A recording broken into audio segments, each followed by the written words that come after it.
Oh, there we go. Okay. So I recently have discovered that I now work with demons. Is a thing. It is a thing.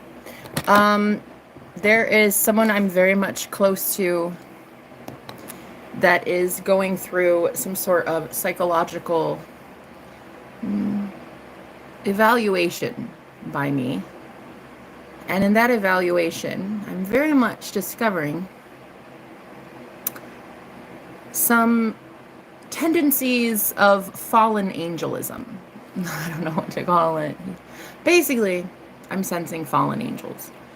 Now, there used to be this very strict stance that I had. Only love and light, only love and light. Well, I think I love people's shadow too. And I don't really care if it offends anybody. I don't really care if people like it or not. I kind of am understanding that in order to have love and light, like you have to be okay with the dark. You know what I mean? So anyway, I've been noticing lately some things happening in my life that, let's just say, love and light didn't put there. Love and light, namaste. Let's talk about it. Love and light. Healing, healing, love, love, love, love, love, love, love. As much as that is beautiful, is it really though? Is it? No, it's not. I'm not a fan. Last night I had one of these like breakdowns and I told everybody, I'm tired of praying for my enemies. I don't care. I don't like you. I really just do not. I do not like my enemies. Why would I pray for you? I don't give a fuck. Truly, fuck you. And I'm okay with that. Go rot in a prison cell. I don't give a fuck. So, I'm okay now. But I had like a little bit of like a little thing last night doing that return to sender. I had like a little breakdown. And in that breakdown, I was like, why would I pray for you? Why would I love my enemies? No thanks, I'm done. So the whole love and light Jenna thing, totally gone. I need to tell you guys ahead of time, totally gone. Love and light. Mm-mm. Nope. I don't really care. I'm not here for anyone else. I'm basically here to enjoy my life. And I want to enjoy it. That means I am cool with money in my bank account. I'm cool with going to a nightclub. I'm cool with having sex. I'm cool with eating really good food. I'm cool with saying the F-bomb. I'm good. I'm good with being not good. And that's all right, because honestly, the love and light thing, it's such a farce. People in this day and age in the spiritual community think that to be love and light is somehow attractive or something. But it's like, ew, I can't even see how evil you are because all I see is your love and your light. That's fake. It's blinding me to who you really are, a spiritual narcissist. You know what I mean? I'm going to tell you something. Very rarely do you meet somebody who's all love and light and you trust that person. No, for real. I'm serious. If there was like a yogi, right, sitting right in front of you, okay, like a straight up shaman and just like the most holy pure thing, like, dude, could you even? You would feel so insecure. You would feel so. I don't know. It wouldn't last long. I don't think you'd be able to be in their orbit for too long. This is my opinion, and it's controversial. Okay. My opinion is we came here to experience earthly pleasures. I just happen to really love earthly pleasures. I don't think there's anything wrong with that. So I just wanted to tell you guys, you know that like really firm stance I had where before it was like, I don't work with demons. Well, yeah, things have changed. I'm working with demons now. And that's okay. I'm good with it. I'm all right with it. I am okay with understanding that in order to be light, you have to understand what demons are. You have to be able to see your demons and then see it in someone else. And it's like, to have a healthy relationship anyway, there needs to be a level of balance. You can't just be love and light, love and light, love and light all the time. That shit gets you killed. Guys, don't shoot the messenger. Or do. Shoot the messenger. Shit, I don't care. I know I'm still going to heaven. All right, listen. Love and light all the time, that shit gets you killed. For real, you cannot make it in the 3D physical video game we're in, you know, with Uncle Sam, taxes, mansions, you know, going to the grocery store. Like, you got to be able to survive in this physical world. And so anymore, I'm noticing that money makes the world go round. The F-bomb, the word fuck, is really, really cool. Sex is great. Food tastes good. Wine is amazing on a Friday night playing charades. And yeah, being able to touch, smell, feel things, like being in this very visceral 3D experience. Like, there are demons down here, and sometimes, well, sometimes you fuck with demons. But I've had this very anti-demon stance this entire time. And, you know, but the love and light thing, it's just like, ugh, I don't like that. I don't like that. Ugh, and it's so off-putting, too, because you ever get around somebody who's just, like, all the time happy, joy, like, they can't handle their shadow. They can't handle their fucking trauma. They can't handle their addictions. They can't handle your emotions. They can't handle any sort of, like, heaviness at all, because they don't even freaking understand their own demons, their own shadow, you know what I mean? And so lately, I've just been realizing, like, I understand my shit. Okay, listen, I fucking get it. I know who I am, bitch. I know I am pure light. Hallelujah, thank you, Jesus. I know that I am light and love. I know that I am. But here in the physical 3D matrix, to play in this game, to be here, there, you pay to play. You pay to play. Some would say you pay the IRS so that you can have roads and schools and this and this and this and this, right? Well, that's exactly how it is in the 3D physical world. You have to sacrifice something to be here. To be here in this incarnation in the physical 3D. You have to notice some things. Your focus is your energy. Your focus is your currency here. And what you focus on up to this point, a lot of it has been sadness and trauma and abuse and war and all this. And so we've already made that sacrifice. We've already paid the price for being here. We've already been, most of us, feeling what it's like to be earth angels on earth in the dark times. You've already made the sacrifice, in my opinion. In my opinion. You're already sacrificed. So now you might as well live your life the way that you're meant to live it. Enjoy it. Enjoy the taste of a fruit. Good sex. Go on a walk. Enjoy the sunlight. Take in clean drinking water. Like, imagine what it's like to own a car if you don't have one, or get that new job or whatever. Like, play in this matrix. Play here.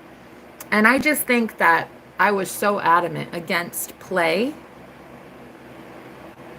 I forgot what this is all about.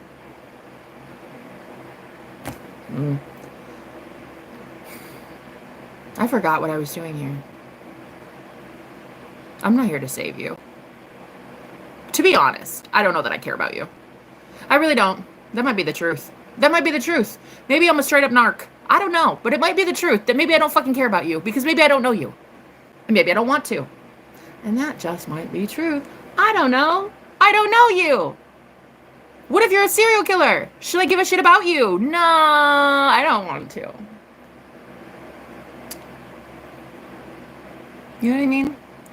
I'm just tired of having to give a shit about people who I shouldn't give a shit about. And that goes for an entire collective too. That goes for an entire group of people. Like literally in this spiritual community. That goes for an entire group of people. I think I am at that stage in my life where finally I didn't even think. I'm not here for you. I'm here for me. I'm here to save myself, not you. I don't give a shit. I'm here to save myself. To enjoy my coffee. To make some money. To have fun.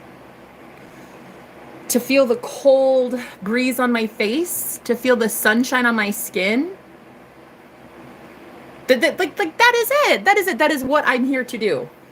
So I think that in this day and age, in the Hunger Games that we're in anymore, because we are in the Hunger Games. Okay, come on. Like, let's admit, guys. Yo, we're in the Hunger Games. Okay. Yeah. I really don't give a shit about you. And that's how I'm gonna win. Yup. Yuppers. That's how I'm gonna win. How do I know you? Could be a fucking serial killer. I don't know. You're on the other team. You're on the other team. I don't know you. And in order to survive, I gotta stop caring so much about you and start caring about me. And you know what I'm gonna do? I'm gonna care about me today. I'm drinking my coffee. Talking to my boyfriend, who definitely has demons. Listen, that's a thing. That's a thing. It's given demonic possession. But like, honestly, when they tell me things, it makes sense. I'm not that upset about it. I'm not mad about it. I'm not mad about it. I get what they're doing. I get what they stand for. I really do. You understand the light and you understand the shadow and you understand that, like, there's a shade of gray down here. And that, my friends, that is how I will survive the Hunger Games, aka the apocalypse, and you will not. No, I mean, really, I hope you do. Like, I kind of hope you do, but, like, I don't know. I don't care. Like, are you a serial killer? I don't know. I don't care. I don't care. Okay, bye. I don't care. I don't care. I don't know you. Cheers. So it's given welcome to the dark side, Jenna. When my boyfriend today told me, I'm a demon. Do you want to be with me, Jenna? I'm a demon. I said, wow. I don't think you're sexy, so whatever you are, all about it. So I don't care. The whole love and light thing. The spiritual community gets it so fucking twisted anymore. All we do is think angel numbers and angels and like healing and namaste and Reiki and this and this. But it's like, girl, are you gonna survive though? Are you gonna survive? So many people don't know their shadow, man. They don't know. I just think we're blocking out an entire fun aspect of life when we just are so up our own ass. God, being up your own ass as some religious, pious, like holier than thou, like I'm so fucking snooty and I'm just like pure love and I'm pure like, girl, go somewhere because you're looking hideous. Nobody trusts your ass. Not one soul on this planet trusts your ass. Looking all love and light all the time. Nobody trusts that shit. Nobody trusts that shit. We don't trust you. We don't trust your love and we don't trust your light. When you haven't looked at your shadow. All right? That's a you problem. It's not a me problem. That's a you problem. I can't help that nobody trusts you. That's a you problem because you don't know how to look at your damn shadow. You don't know how to look at your demons and be like, oh, okay, I get it. Ah. So you told that Karen to fuck off and it's not very love and light of you, but like I get it because she's a Karen and I get it because she ran you off the road. I understand. We push away that side of ourselves that is this darkness, that is this like anger, this I want money, sex, food, alcohol once in a while, a cigarette once a year won't kill me. Like I want to have a life. So what better way to enjoy whatever this is, which I would consider death here in this 3D physical prison of a planet that we're on? I would say this shithole of a planet that we're on. I just want to live while I'm dying. You know what I mean? So sue me. So sue me. Yay! So sue me. What are you gonna do? I like me. I like my shadow. I like the parts of me that are a little edgy, a little dangerous, a little rebellious. Okay, I like it.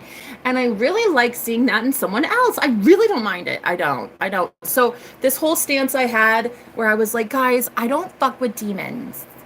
Cam. I changed my mind. I think I changed my mind.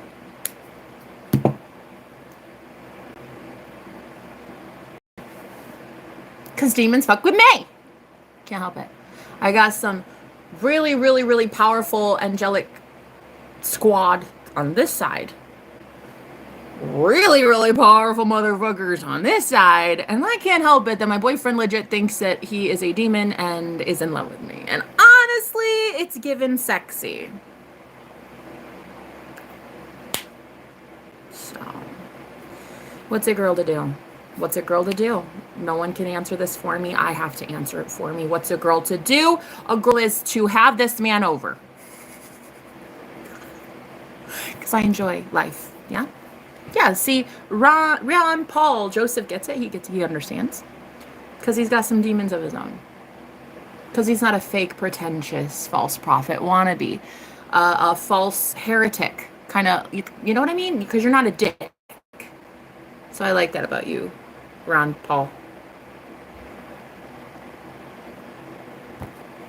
Have you ever been around someone, though, that they say all the time, like, love and light, namaste, healing, healing. And I love that. I do. I mean, I get it. If that's your path. I don't know it's my path anymore. I don't know. I'm okay figuring it out. I'm okay with figuring out my path while exploring and experimenting. So I'm just letting you guys know that if any of you were like, girl, we saw you going down that right path, that 100% love and angels and working with her. Okay, cool. You saw that. But did you see this coming? Ooh, total change of heart because I have free fucking will. Why? Because thank you, Lucifer. Okay? Lucifer's out here giving free will, and I really appreciate that shit. Thank you so much, Lightbringer. I loved the light before the light got brought, honey. So here's the thing. Lots of people don't like me. Lots of people are intimidated by me, scared of me. Scared of the shit I say, but mainly scared of the shit I know. They don't like that I am the light and I can expose the darkness. So, the darkness sometimes fucks with me. Sometimes, honey, demons fall in love with me and I can't help that. Can't help it. So my boyfriend, very much a psychic. Whoa, one of the most powerful psychics I've ever met in my entire life. He's an open channel. He's definitely a channeler. This man is too legit to quit. He is really amazing, okay? But then today, he said, Jenna, I'm a demon. You're going to want to leave me alone. And I said, am I though? Am I really? Oh my God. Okay, bye. See you never. Yeah, I just broke it off with him. I just broke up with him like 2 seconds after he said that I broke up with him. Wrong. That's a lie. I'm just kidding. I fucking said you're sexy as hell. Do you want to come to my house? Let me give you my address. You want to come over? Right, that's what I did. I literally said that to him. I didn't care. I'm over it. I'm over this whole like pretentious love and light bullshit in the spiritual community, bro. Your love and light is so blinding. I can't tell you're a narcissist. Like your fake love, your fake light, this fucking pretentious shit in the community. Oh, it's so hideous. Go be love and light. Go be holier than thou somewhere else, sweet cheeks. I'm not going to do any more what the good book said to do, which is love my enemies. Period. That's it. End of story. I'm done loving your ass. All you're going to do with my love is send me more attacks. Make that make sense. Why would I pray for my enemies? Make that make sense. No, for real. Hey, I want to ask you this. If the Bible says love your enemies, right? Or like pray for your enemies, whatever. Well, you'd have to pray for what? Good things for them, right? Because, like, you're not a dick, so you're not going to pray evil things on people, right? Right. So naturally, you're praying a good prayer for your enemies. But, like, your enemies might also have free will, and maybe it is something they don't want. I know. I know. I know. It's a whopper of a revelation today, guys. Hey, listen, I'm sorry that I'm just making so much sense. So sue me. I can't help that I make more sense than a lot of these namaste, love and light gurus, fake ass preachers out there. I can't help it. I'm sorry. Why would I keep praying for my enemies? Why would I keep loving my enemies? Bruh, they don't want love. That's why they're douchebags. I'm not wasting my time. I'm going to give to those that really, really desperately want my love. And honestly, to be completely real, I'm not entirely sure some demons don't want it. There are some demons that I have met who are more willing to go to the light and to go to God. Straight up demonic entities, bro. Going to the light, taking the healing that I offer far more than any of the holy chosen lovers of light that I've met. So, what are you going to do? What are you going to do? I don't care. It's a you thing. I'm going to do me. It's the year 2025. I don't give a shit about what you think of me anymore. I don't care. The spiritual community, it's pretentious. It is holier than thou. Holy roller. Like a lot of Bible thumpers too, yeah? Come on my channel and that's the first thing they say. You need Jesus. Do I though? Or does Jesus need me? Cheers.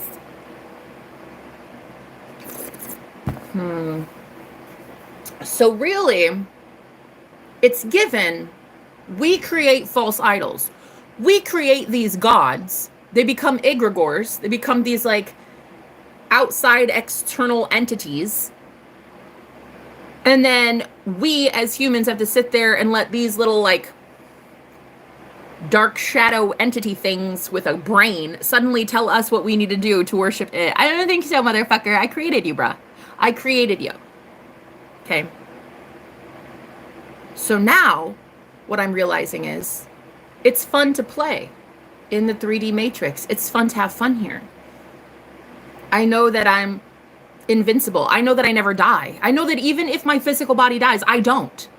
So where are we not having fun? Why are we not having fun? We should say the fuck word more often. If it were up to me, we'd all be having the fuck more often. But I like the word especially, but I really like the act of it. And I think we should be having that more. I do. I think the world would be a lot better place if more people had, more often. You know that. If we had that, this world would be full of happy people and a lot less Karens. You see? But like nobody wants to talk about this. It just makes too much sense. They love shooting the messenger instead, but can you shoot the message? No, because everyone loves sex. So you can't shoot this message. We all want to live a life. We want to have fun. We want to be here in the 3D, in this video game, and make it our bitch. We want to have fun. We want to have money.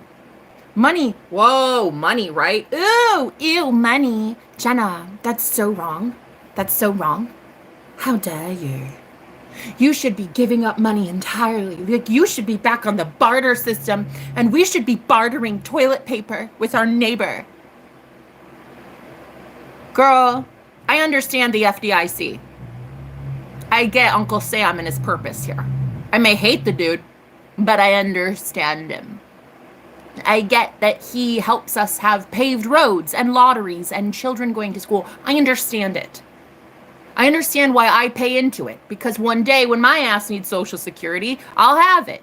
I get it. I get the concept. I get the concept of hell and how to make it better for myself. And if that irritates you, I would dare say it irritates your demons. But you don't want to pretend you have demons. Nah, bitch. You want to pretend that you're Glinda the White Witch. And that there's only light and there's only love. But honey, if there were only light and love, you'd ascended past this place by now. You've gone way higher than this by now. But there's not just love and light, is there? No, there isn't. There isn't just love and light. There are shadows. So anyway, yeah, my boyfriend this morning, he was like, I'm a demon. Uh-huh. Right. Do you want to come over? What do you want for dinner? Yeah, you don't want to fuck with me, Jenna. Yeah, I'm a demon, though, for real, for real. Uh-huh. Yep. And I'm Cindy Crawford. Anyway, it doesn't matter. It's cool, whatever you are, bruh. You're funny. I like your wit. I like your charm. And I very much like your six-pack. So are you coming over or not? I don't care. I don't care what it is. I don't give a flying fuck. If it's a light, dark, angel, or devil, I don't give a fuck. I love it. All the same. Cheers. Same with money. You think it's evil. I fucking love it because it puts a roof over my head. Thank you. Thank you. Money for buying me clothes and coffee and clean drinking water. Thank you. I love you, money. I do. So sue me. You can't because my money is blessed and you're not going to fucking take it. You're not getting my money. With your nasty gremlin looking motherfucking hands. Go somewhere. No one's going to touch my money. It's holy, it's divine, it's anointed. So anyway, I had him today literally tell me like, Jenna, I'm a demon though. I'm a demon. I'm a hardcore demon. Mm-hmm.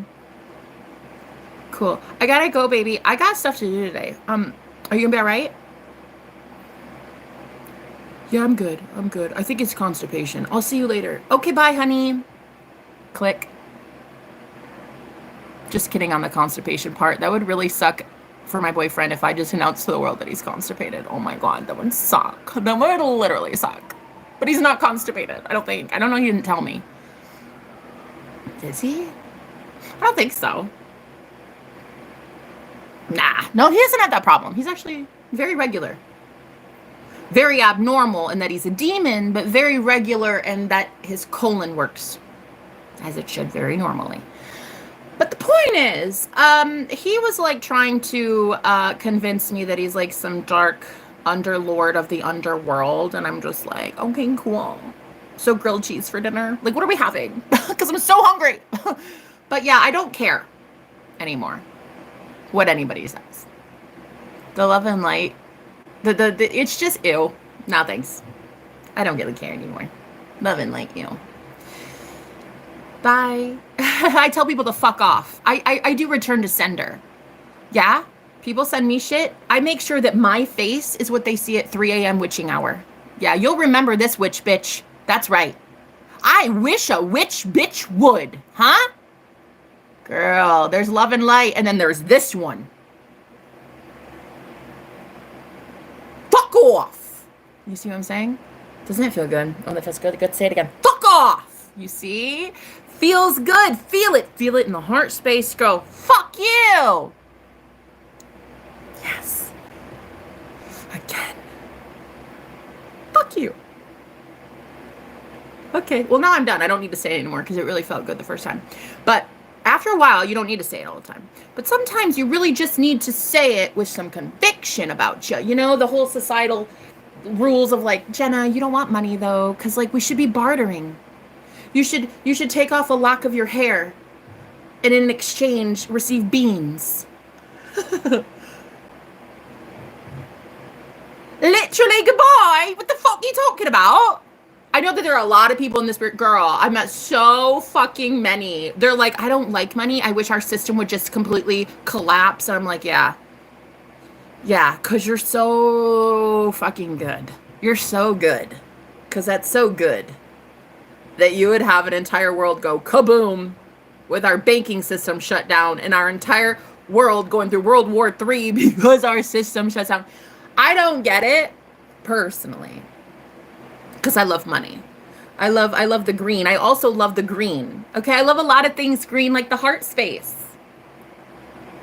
And I do not think there's anything wrong with me loving the herb, me loving some cashola. Okay. There's just nothing wrong. And I feel so strongly like telling you, if you don't like me, you can go away. You can leave. What's so great about this cult that I'm running here is this is the most anti-cult cult you'll ever be a part of, in that you don't have to be here. I know. You ever been in a cult where you're allowed to leave? Yo, you ever been in one of those? Never? You can leave. You can literally click the X button and hit unsubscribe. It is so fucking easy. Even you can do it, honestly. So yeah, what I'm going to teach today is just how to live life and to not really give a fuck. Do I offend you? Please, tell me how I should care. Go on. Just kidding. I didn't give a fuck. I don't care. I don't like you. I'm not here for you. I'm here for my damn self. That's right. Narcissistic. Jenna, narcissist called, and one is mirror back. I can't help it, girl. I can't help that I told the universe straight up, I love myself so much, God, that I will only marry a man who is me in another body. I'm honest. I can't help it. I told the universe that. I said, listen, I'm so amazing. And I love myself so much, like as I am, 100%. Oh, girl, all of it. Even my curves, my edges, my stretch marks. Lord Jesus, honey. The way my thighs are thick, okay? I love all of it. And I told the universe, I will only accept a ring on this finger, right here, this one, if it is me in another body. Facts. But he's got to be sexy, and it has to be a him, and he has to have a peni. But yes, it's like me looking at me. A narcissist looking at like a straight up narc. He has to love himself so much that he's like a god. And I have to love myself so much that I'm like a goddess. You know what I mean? And so literally this morning, girl, I got told by my boyfriend that I'm a legit goddess and my thighs are the sexiest things on the planet. I can't help it. I can't help that I love myself so fucking much that he loves me equally. He like legit called me a real goddess this morning. Yeah, girl. A real goddess. Could you imagine a man telling you that? Ooh, I feel so sexy though. Yeah, he's like, your thighs, those thick thighs, thickest in the game, honey. They're the thickest in the game. That's right. That's right, sir. What, like it's hard? Cheers. So the whole like, let's be pretentious and live as a magical unicorn. That's great. I love that for you. I love that for you. But like the rest of us have to stay alive in the 3D physical world. And so we have to do things, you know, like pay taxes and use the F-bomb every once in a while, like stub our toe, we say fuck. And, you know, it's just how it is. It's like, I get it. Jesus would be disappointed. Your Jesus is disappointed in a lot of things, honey. Listen, the way that anybody anymore portrays Jesus, that dude's hard to please. Christians who come up to me and they're like, you need Jesus. And I'm like, do I though? Do I really? Do I? Or does he need me? I feel like he needs me. I feel like your God, your idolization of a concept. You idolized Jesus. He didn't even tell you to worship him. Fact. Nah, that's the fucking truth. He didn't really tell you to worship him, did he? No. We're gonna gloss over that point though when you come to me telling me I need Christ. We're gonna like just skip over the fact that he didn't tell you to worship him. But then you have the audacity to sit here in my channel, on my chat, and tell me that I need Jesus. Girl, nah. He needs me. You built up an ideology of some guy named Jesus, which I don't know if that's really his real name from the Middle East. I'm not sure. That's a hard J, so I don't know if it's really his name. I don't know. Point is, you don't know his birthday. You don't know his shoe size. You don't know his birth date for real, for real. You know November 20 or December 25th, but honestly, were you there? No. That was 2,000 years ago. You don't know that guy. I mean, I'm just going to tell you. You tell me I need Jesus, but honestly, you don't know that guy either, So go somewhere. Like back to church, sweetheart. Because you don't know him. You don't know him. You don't know him. 2,000 years ago. That dude's mummified in a cave somewhere. And you're telling me I need to worship your idol. Why? He didn't tell me to. Girl, he didn't even tell you to. A pastor did. A book did that you bought at Target. By the way, you don't know who wrote that book. Was it one guy? Was it 60? Was it women? Were there nuns? Were they high on something? You don't know. You bought it at Target for $30. And then read it literally and come at me with a weapon called the Holy Bible. Girl, get out of here. Get out of here. You need Jesus. Honey, how do you know I don't have Jesus already? Just a totally different non-biblical version, yeah? How do you know? Get out of here. Gosh, that pisses me off. So bad. So bad. This whole love and light thing in the community pisses me right off. Well, we should be going to church, though, and we should be eating the little stale cracker and the little grape juice from a thimble. And we should just... And our sins are forgiven. Are they, though? Are they? Oh, that's a lot to risk on a little fucking grape juice. That's a lot. I can't help I'm making sense. I can't help you're sitting here in my church in the front pew. I can't help it. I can't help it. Look, free of charge. You don't even need to put money in my collection plate, bitch. You don't. But I'm just taking you to church. That is a lot to risk. Your entire soul on a stale cracker, girl. It's given witchcraft. It's given human blood ritualistic sacrifice. It's given ritual. It is. It's given witchcraft, but I can't say it. I'm not allowed. I'm not allowed because it's too early. It's too soon. It's not the apocalypse yet. I can only say it as a messenger when shit's going real crazy during the book of Revelation. That's the only time I'm ever allowed to say some truth. When there's like aliens in the sky and shit. When the CIA starts telling you fucking aliens are real and stuff. And like we own the moon. And when they start talking like that, that's when I'm allowed to get crazy. So here it is.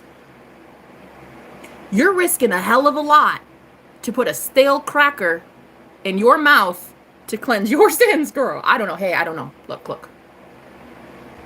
I know it's a testament. I know it's basically a promise. I know what it is. It's the communion, right? I know. It represents the way that you're grateful for the flesh of Jesus and the blood of him. Right.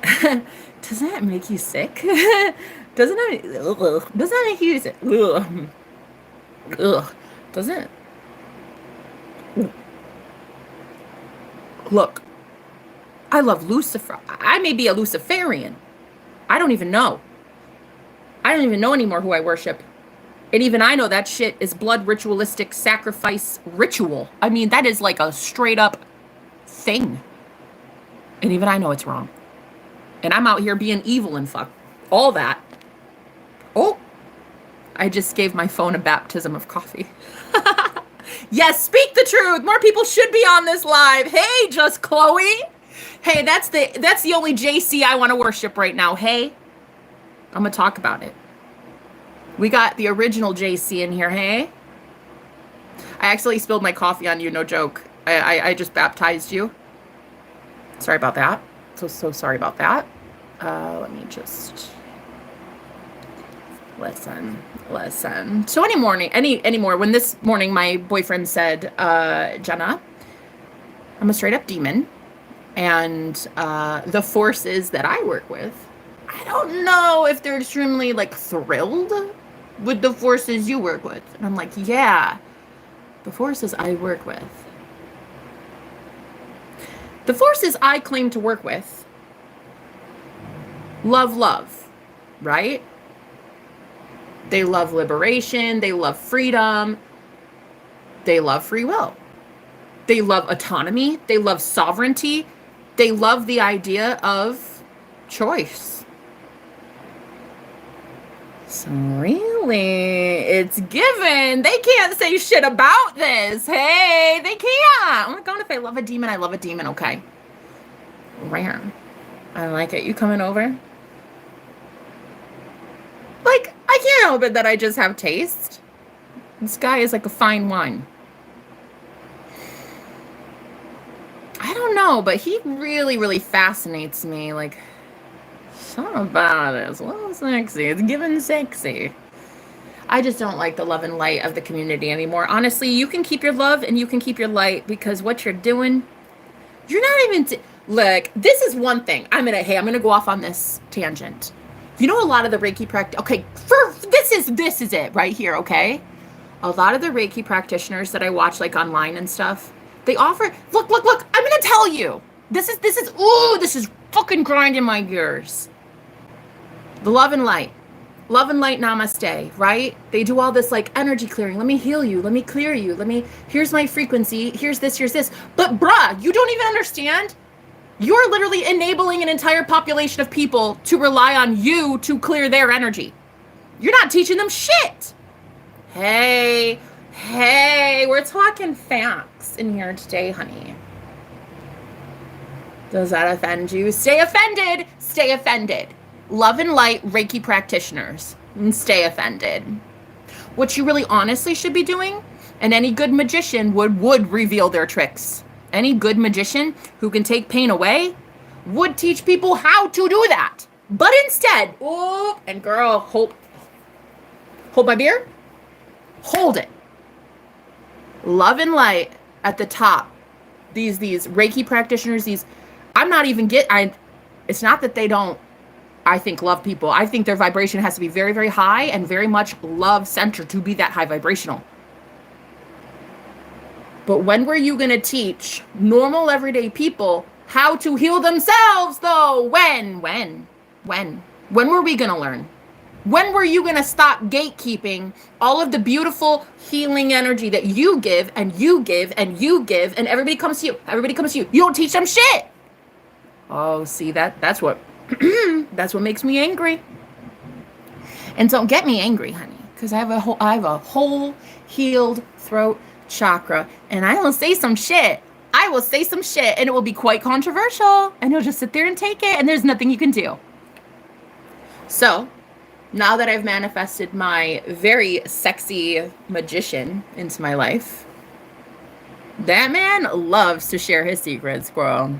Listen, he's out here teaching me a thing or two about his magic wand.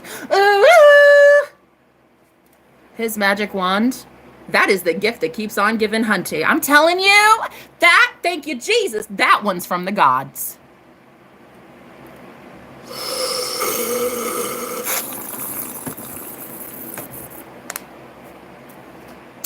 So you know what I do?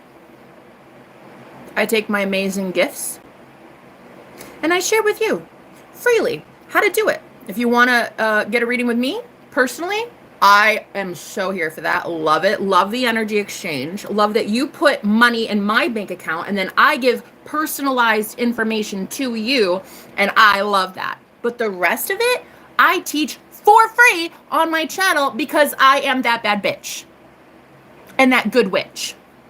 And I love teaching people that they are the magician. So, in my opinion, a real magician, a real good person would be out here teaching people intellect, skills, how to utilize the 4 elements. Like, they would teach people how to manifest. They would teach people how to do this shit for free. Sovereignty. Giving back their own power to them by speaking life over them. Being like, yeah, you're that fucking powerful. You're it. You're God, though. But yet, here's the thing. In this fucking community, you got all these like shamans and these practitioners, these like big bold white lights, and I'm not trying to hate. I'm not trying. I know it sounds so bad. I know. But it's anger and it's rage, and it's coming from the fact that You're making people dependent on your healing.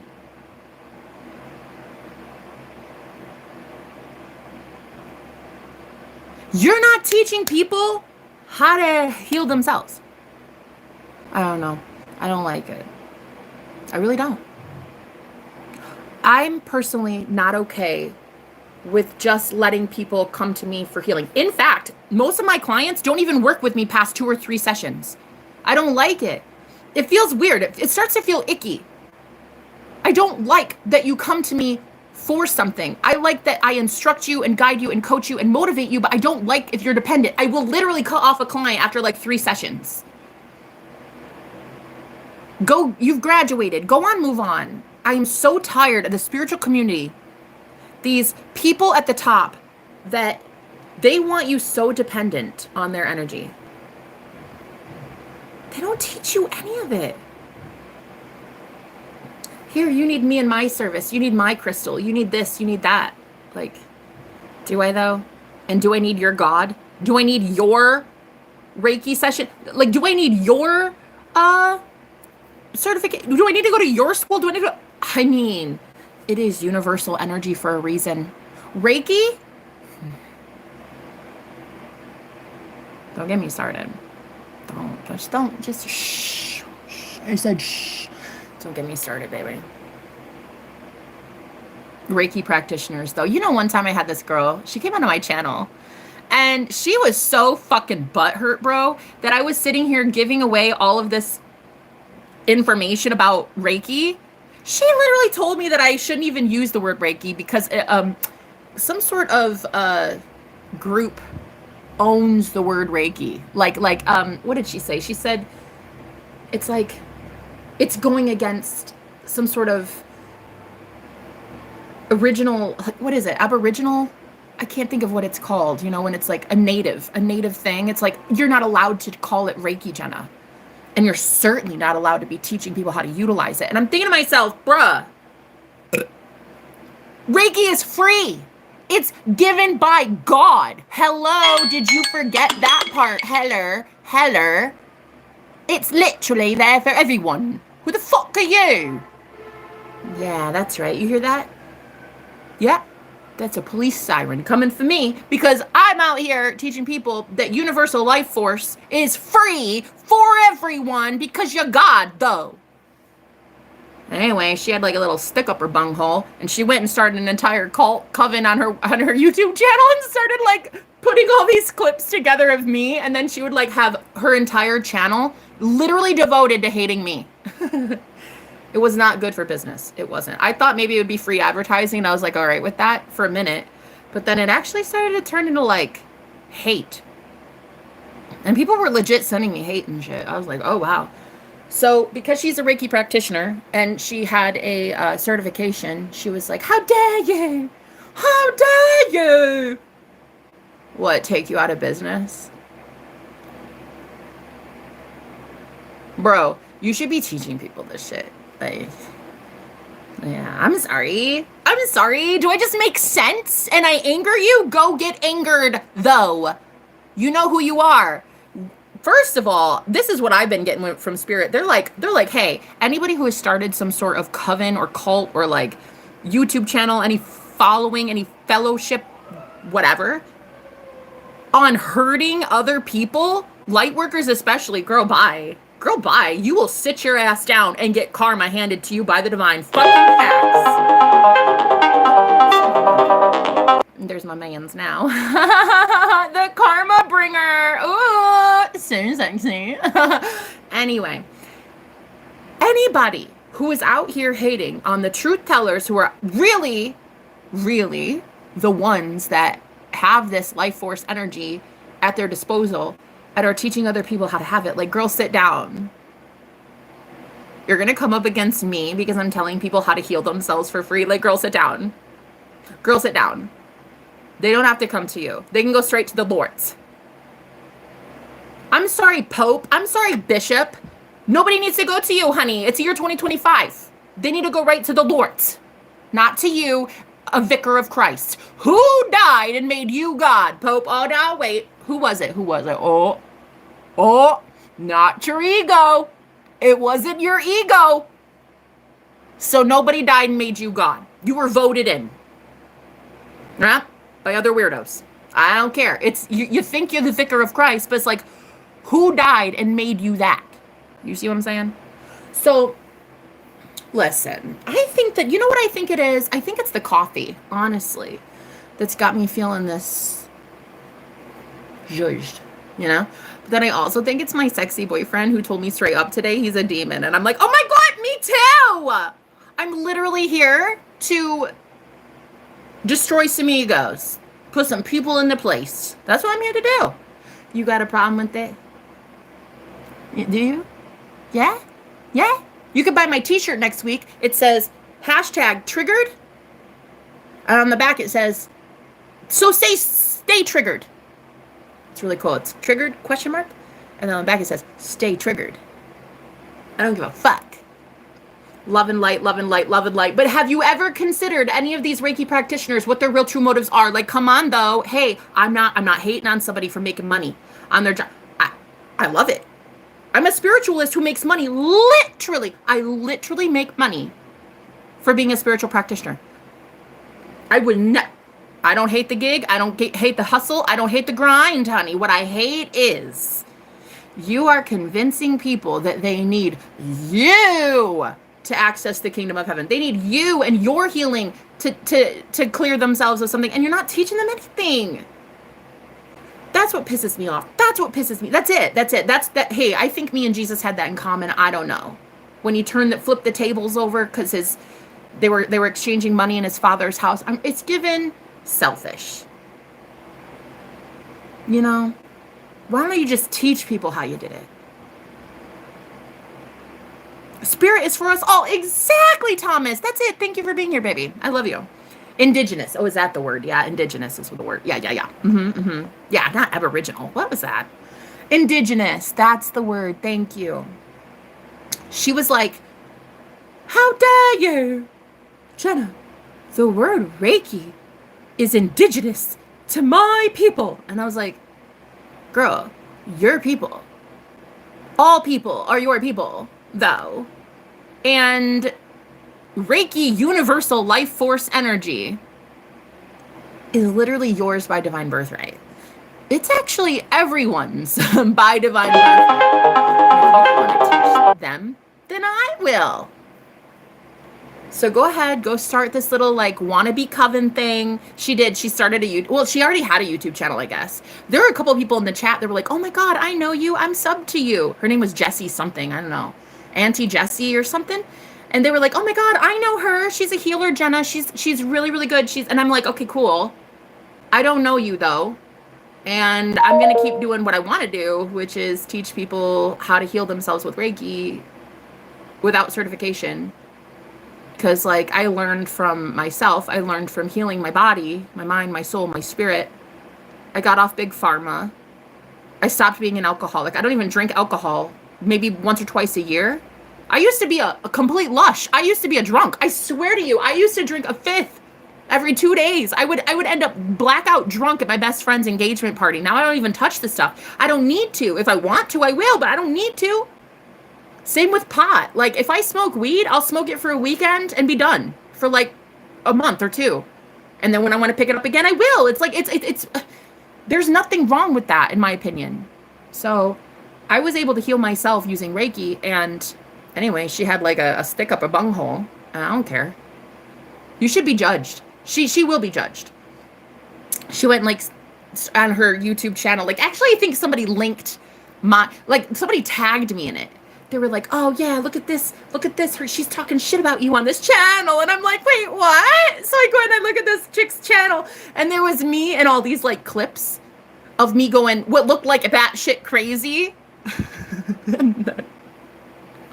Everybody was like, oh my God, this chick is insane. What a delusional bitch. And like all this. And I'm just like, the audacity. What? Because I used the word Reiki. What? Yeah, she was really, really upset. She should stay upset. Because I'm pretty sure the divine is going to have a thing to say about people like her that create entire groups and covens and cults. It's given cult. on the pain of light workers. So Karma's a butt. Well, she's actually not a bitch, Karma. No, she's a goddess. Right. And she never forgets a name or an address. So it's like if you have established some sort of lucrative enterprise off of the blood, sweat, and tears from light workers like myself, honey, your ass worked with demons, and maybe they should come back to haunt your ass. I feel like they've come home to roost, and it's a thing. And you're not going to be pulling on my energy or talking shit about me anymore and getting away with that. Like, there will be consequences going forward for anybody who starts talking about light workers in a negative way when you have zero clue what the fuck you're talking about.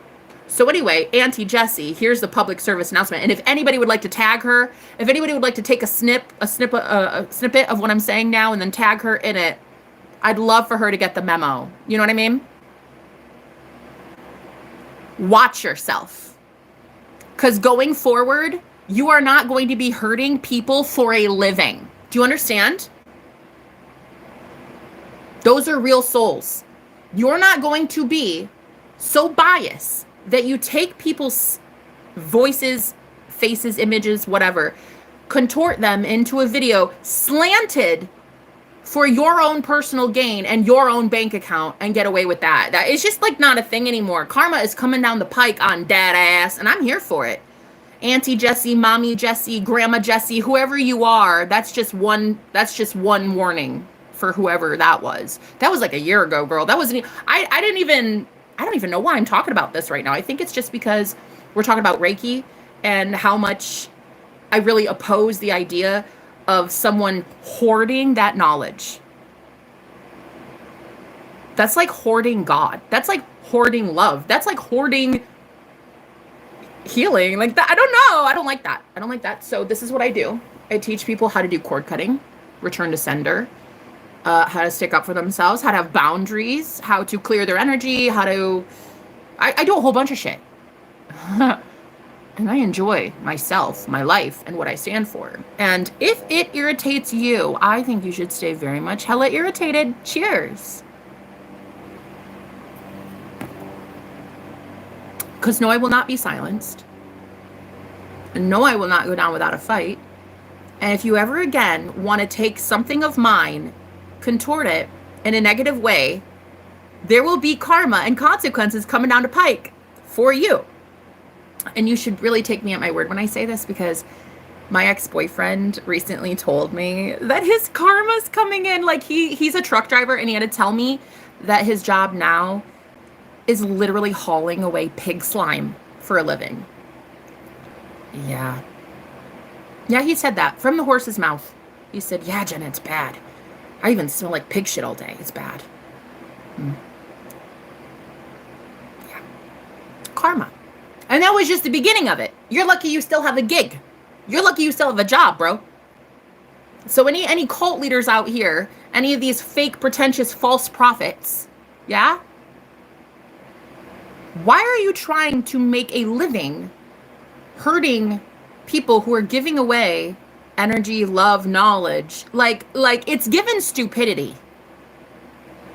It's given brain dead. So whatever demons you worked with, totally fine. Love that for you. But the karma though, because you can't anymore extract energy from these light workers because they have really great boundaries and they don't feel they owe it. We don't feel like we owe your karma anymore. Like we're done paying it off. You see? I've noticed something in these cults and covens that I've escaped from. I've been in 3 cults and I've escaped all 3 of them. I'm going to tell you right now, I've noticed a common theme. The leaders at the top somehow think that if they can humiliate you during a humiliation ritual, that they can extract enough of your energy to feed negative forces that agreed to help them be better in life. Make more money, have a better job, a bigger house, have more influence, stuff like that. So this is literally where the sacrificial lamb idea comes from. You are the sacrificial lamb. It's not some dude from 2,000 years ago. It is you. You are Christ. You are the sacrificial lamb. You're it. And so what I've noticed in these cults is like these people at the top, they will do something to humiliate you, especially if you're the first one to speak up and if you're the first one to try to leave. They will literally do something to humiliate you so that everybody can laugh about it. Like this one time, I got a text from my boyfriend, but he was cheating on me. And this was back in like, I don't know, November, December. I don't know when this was. This was like last year. And he was hosting a bonfire, but it was just him and me, because he invited me. He texted me. He's like, hey, you want to come down here? And I was living with him, but so were other women because it's a cult. And I was literally in a 7x7 room, maybe 8x8, living on a fucking air mattress with a hole in it, sleeping with mice. Facts. That was my life. So I had 3 witches in the same house and him, a warlock. So there are 4 adults living in the house besides myself, and they were all performing rituals on me constantly. In this instance, he invited me to the bonfire downstairs on like a Friday night or something. And I go down there, we hang out, and then I kissed him, even though we were broken up at the time and he was with his other whatever woman, whatever that was. Anyway, so we kissed because he still had feelings for me. So I thought it was either the next day or the day following. I thought that when he texted me, he wanted to take me to breakfast. And I thought, oh my God, here it is. He does love me. So he does have feelings. Okay, Jenna, I fucking knew it, girl. I knew it. He kissed you because he wants you back. Girl, the desperation on this one, it's given stupid. Anyway, so he texts me. He's like, hey, get dressed. I'm taking you to breakfast. And I was like, really? You want to take me instead of your girl? Okay, that's going to cause some problems, but whatevs. It's cool, no problem. I'm going to get dressed and go get me a free brekkie. So I get in the car, we drive over to the restaurant in a different state. It is literally on the other side of the border. And in that restaurant, with everybody there, he puts on his sunglasses and he calls me a weak bitch in front of everybody. He couldn't even look me in the eye as he was sitting at the table across from me. He put on his sunglasses so I couldn't see his eyes. And he called me a weak bitch 3 times out loud for everyone to hear. It was a humiliation ritual, and I didn't know it. I thought that it was literally me just maybe gonna get an apology, like maybe we're getting back together, something like that. But anyway, he called me a weak bitch. I've never been called a bitch ever by a man, ever. And he called me a weak bitch 3 times out loud in front of random strangers at a fucking breakfast restaurant. And I was so embarrassed. I was like shaking. I couldn't believe that this was happening. At the time, I didn't know humiliation ritual. I'll get there in a second. But anyway, it's given cult leader, and this man is a straight up narcissistic, spiritual, narcissist. Okay. So when I started crying, I was like tearing up. I'm like, wow, like this is not good. I got up to leave and he paid the bill. I walked out first. And I said, I just want to go home. Like, this is ridiculous. But we were fighting and it was really, really bad. So what happened was I went to the car and he was gone. He left. Like, I turned around to look, like, open the car, babe. Like, open the door. He was gone. He literally, I don't know where he went. I was just literally right there sitting next to the car for 30 minutes waiting for this dude to show up, right? So imagine my shock.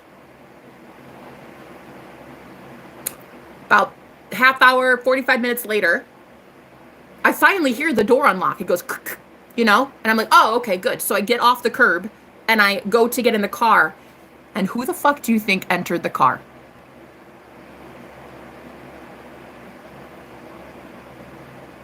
Yes. A witch. The one that he was cheating on me with. When I first got there, he cheated on me with her. They have a child together. She opened the door and got in the car, and I was like, whoa, okay. What are you doing here? Can you unlock the door? I want to get in. Because she lived in the same house with me. She lived downstairs. I lived in a small little room. And I said, can you unlock the door? And she's like, mm-mm. I was like, unlock the door. I gotta go home. Unlock the door. And she's like, I'm not taking you home. I was like, what the fuck? Where is he? And she's like, I don't know. He told me to come get his car, and that's what the fuck I'm doing. And so she turned the car. I laugh now, but I was crying then because I didn't even have money to my name to get home. Like, I did not have enough to get home. So I said, unlock the fucking door. And she's like, now. So she turns the key over and she puts it in reverse and she just fucking, I laugh now. I feel so bad for my former self. Okay. My poor innocent soul. Oh, anyway, you wonder why I've turned hard ass. This is why. So anyway, she goes, now go fucking find your own ride. So she reverses the car, bitch. I swear, as God is my witness, this fucking happened. Fucking facts. This story is 100% truth. The witch that literally he brought me there to help protect him from took his car home and left me in the fucking parking lot, okay? And the fucking irony is that she had to drive there. So what happened is they swapped cars. She brought her car there, got out, took his car, and then he took her car, and they both went back home, leaving me in the parking lot stranded at a breakfast restaurant. So I was like, what? Anyway, I was on a live stream. Crying on the curb because I didn't know what to do. And I said, guys, what's happening? And they're like, wow, that's like abandonment. That is literally a crime. They can't do that.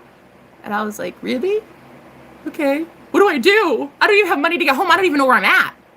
And they were like, call the police. So I hung up. I called the cops. I said, can I please report being abandoned, like stranded? Can I please do that? And he's like, no, you can't. You're a grown fucking woman. How old are you? And I was like, 35. He's like, yeah. You're a grown woman. This isn't a crime.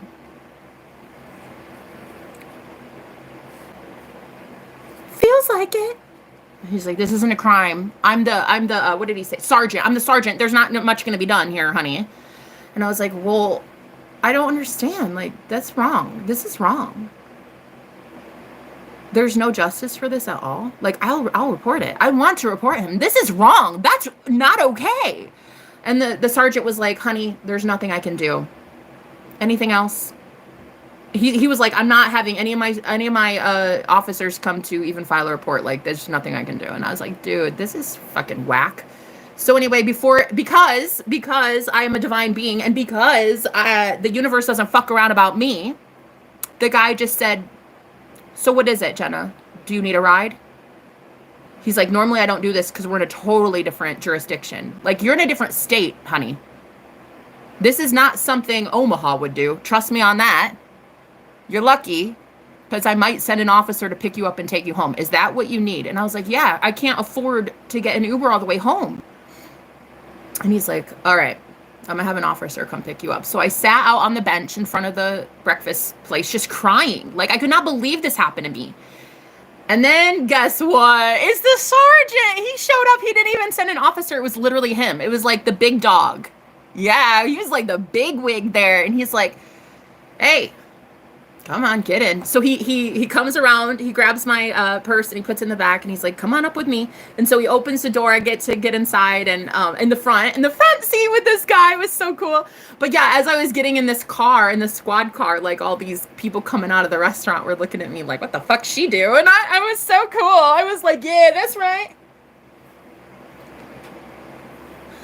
But no, really, it was that I was embarrassed and I was surprised that this had happened to me. Getting in the front seat. I would much prefer the front than the back seat. But anyway, so on the way home, it was maybe a 20-minute drive or something. I don't know. I was crying basically the whole time. And he's like, so I'm going to ask you this. Is it safe for you to go home? If it's not, you need to tell me. And I was like, well, as long as I don't bitch and moan about this, I think I'll be perfectly okay. And he's like, sometimes in these situations, Jenna, it would just make things worse if I would have filed a report. So I'm doing you a favor. I said, I think you're right. Thank you, sir. He dropped me off at my house, and then that was it. And nobody talked about it. It was a humiliation ritual. It was absolutely fucking witchcraft. So after that, I just dropped it, and I just knew what I was playing with then. I knew at that point it was a straight up coven. And I was the sacrificial lamb. And I made a vow right then to never let that happen to anybody on my watch ever again. I made sure to fight like a scrapper and get the fuck out of that. And I did, bitch. You best believe I did. That entire coven is going down. Every last one of them is about to reap what they've sown. Last I knew, the cult leader of it, he's about to lose his job, his house, his gig. Can't afford his bills. They're piling up from the last I've heard. The ex of mine that also is a dark magician is about to be sued for fraud, last I heard. The witch bitch that did that to me, well, everybody literally knows she's a Jezebel spirit, so have fun with that. And then the other woman that is literally a witch and harmed me, I don't know, she's kind of not as guilty as everyone else, so she'll probably be let off by the universe a little bit nicer because she actually helped me. She did at first steal my shit, like throw my perfume down the toilet. Like she was, they even stole the toilet paper, took the knobs off the stove, did anything they could to ensure that I was out. I was going to be either dead or homeless. So they did a lot. And so did this other woman. But she actually, at the very last minute, when he wanted her to do something to hurt me, she did what she was told. But then there was this like little sense of humility that she had. And she was like, I should be turning off your Wi-Fi too. I should turn off the Wi-Fi. But because I pay for it, I'm just going to tell him that I lost the passcode. I lost the password and I don't know it, and I can't turn it off on you. And that right there is the reason that woman is not going to have the same karma as everyone else. And that saved her. I'll tell you right now, because I had just told her, I said, when she's packing up all this shit, she took the toilet paper, she took dishes, she took silverware, she took everything to get me either, again, dead or homeless. Like they really, really wanted me out of that cult. I had nowhere to go. So, but I said, this is the last, I said, you have to see that he's doing this to me now, but you're next, right? Like, you get that. Because she was the one that was the strongest, and she was about to start telling him some things. And I said, honey, you basically own this house. You pay the Wi-Fi. You pay rent. You pay everything. You own this shit. You know that, right? And she's like, oh, hell yeah, I know that. I'm saving up money so I can leave him, because this is bad. Like he said, I don't approve of this. He's like, I don't even want to hurt you, Jenna. She said, I don't want to hurt you. It's just that he tells me to do it. I have to do it. And I said, honey, this is when the universe starts counting. This is when the universe starts looking at your actions. And this is when it really starts judging. She's like, I know. So I'm saving up money. I'm leaving too. I'm leaving him. I don't approve of this. This is the most immature shit. I can't believe that he wants to hurt you like this. I'm done. And she's like, you can have the Wi-Fi. That's fine. Because that's all I had. That was my only way to the outside world, was Wi-Fi. The only way for me to do streams and stuff. I didn't have money for my data plan. I didn't even have that. So I said, I really appreciate that. And just know that the universe is watching. And also, when she took all the silverware and the plates, I put one fork, one knife, one spoon, and one plate in the sink. And I said, you see these dirty dishes? And she goes, nope, I don't see shit. And I said, yeah, thank you. She still took the toilet paper though. She took shit like that and boxed it up just so that he could punish me. He was punishing me for defying him. And I'll tell you right now, the universe is about to punish him. And that shit's going to be glorious, and I don't have to be there for it. rot in hell forever. The end. I don't give a fuck. So when everybody's like, pray for your enemies, Jenna, send them love and light. Why? Fuck them. Never will I pray for that soul again. Never in a million years. Fuck that. I'm not spiritually protecting cult leaders. Fuck that. False prophets, bro. Spiritual narcissists. We're talking the modern day Pharisees and Sadducees, the same people that would condemn Jesus for healing somebody. Dude, those religious leaders in the Bible would be 2 feet away from Jesus, pure unconditional love, and they stoned him to death. Fuck that. I'm not praying for him.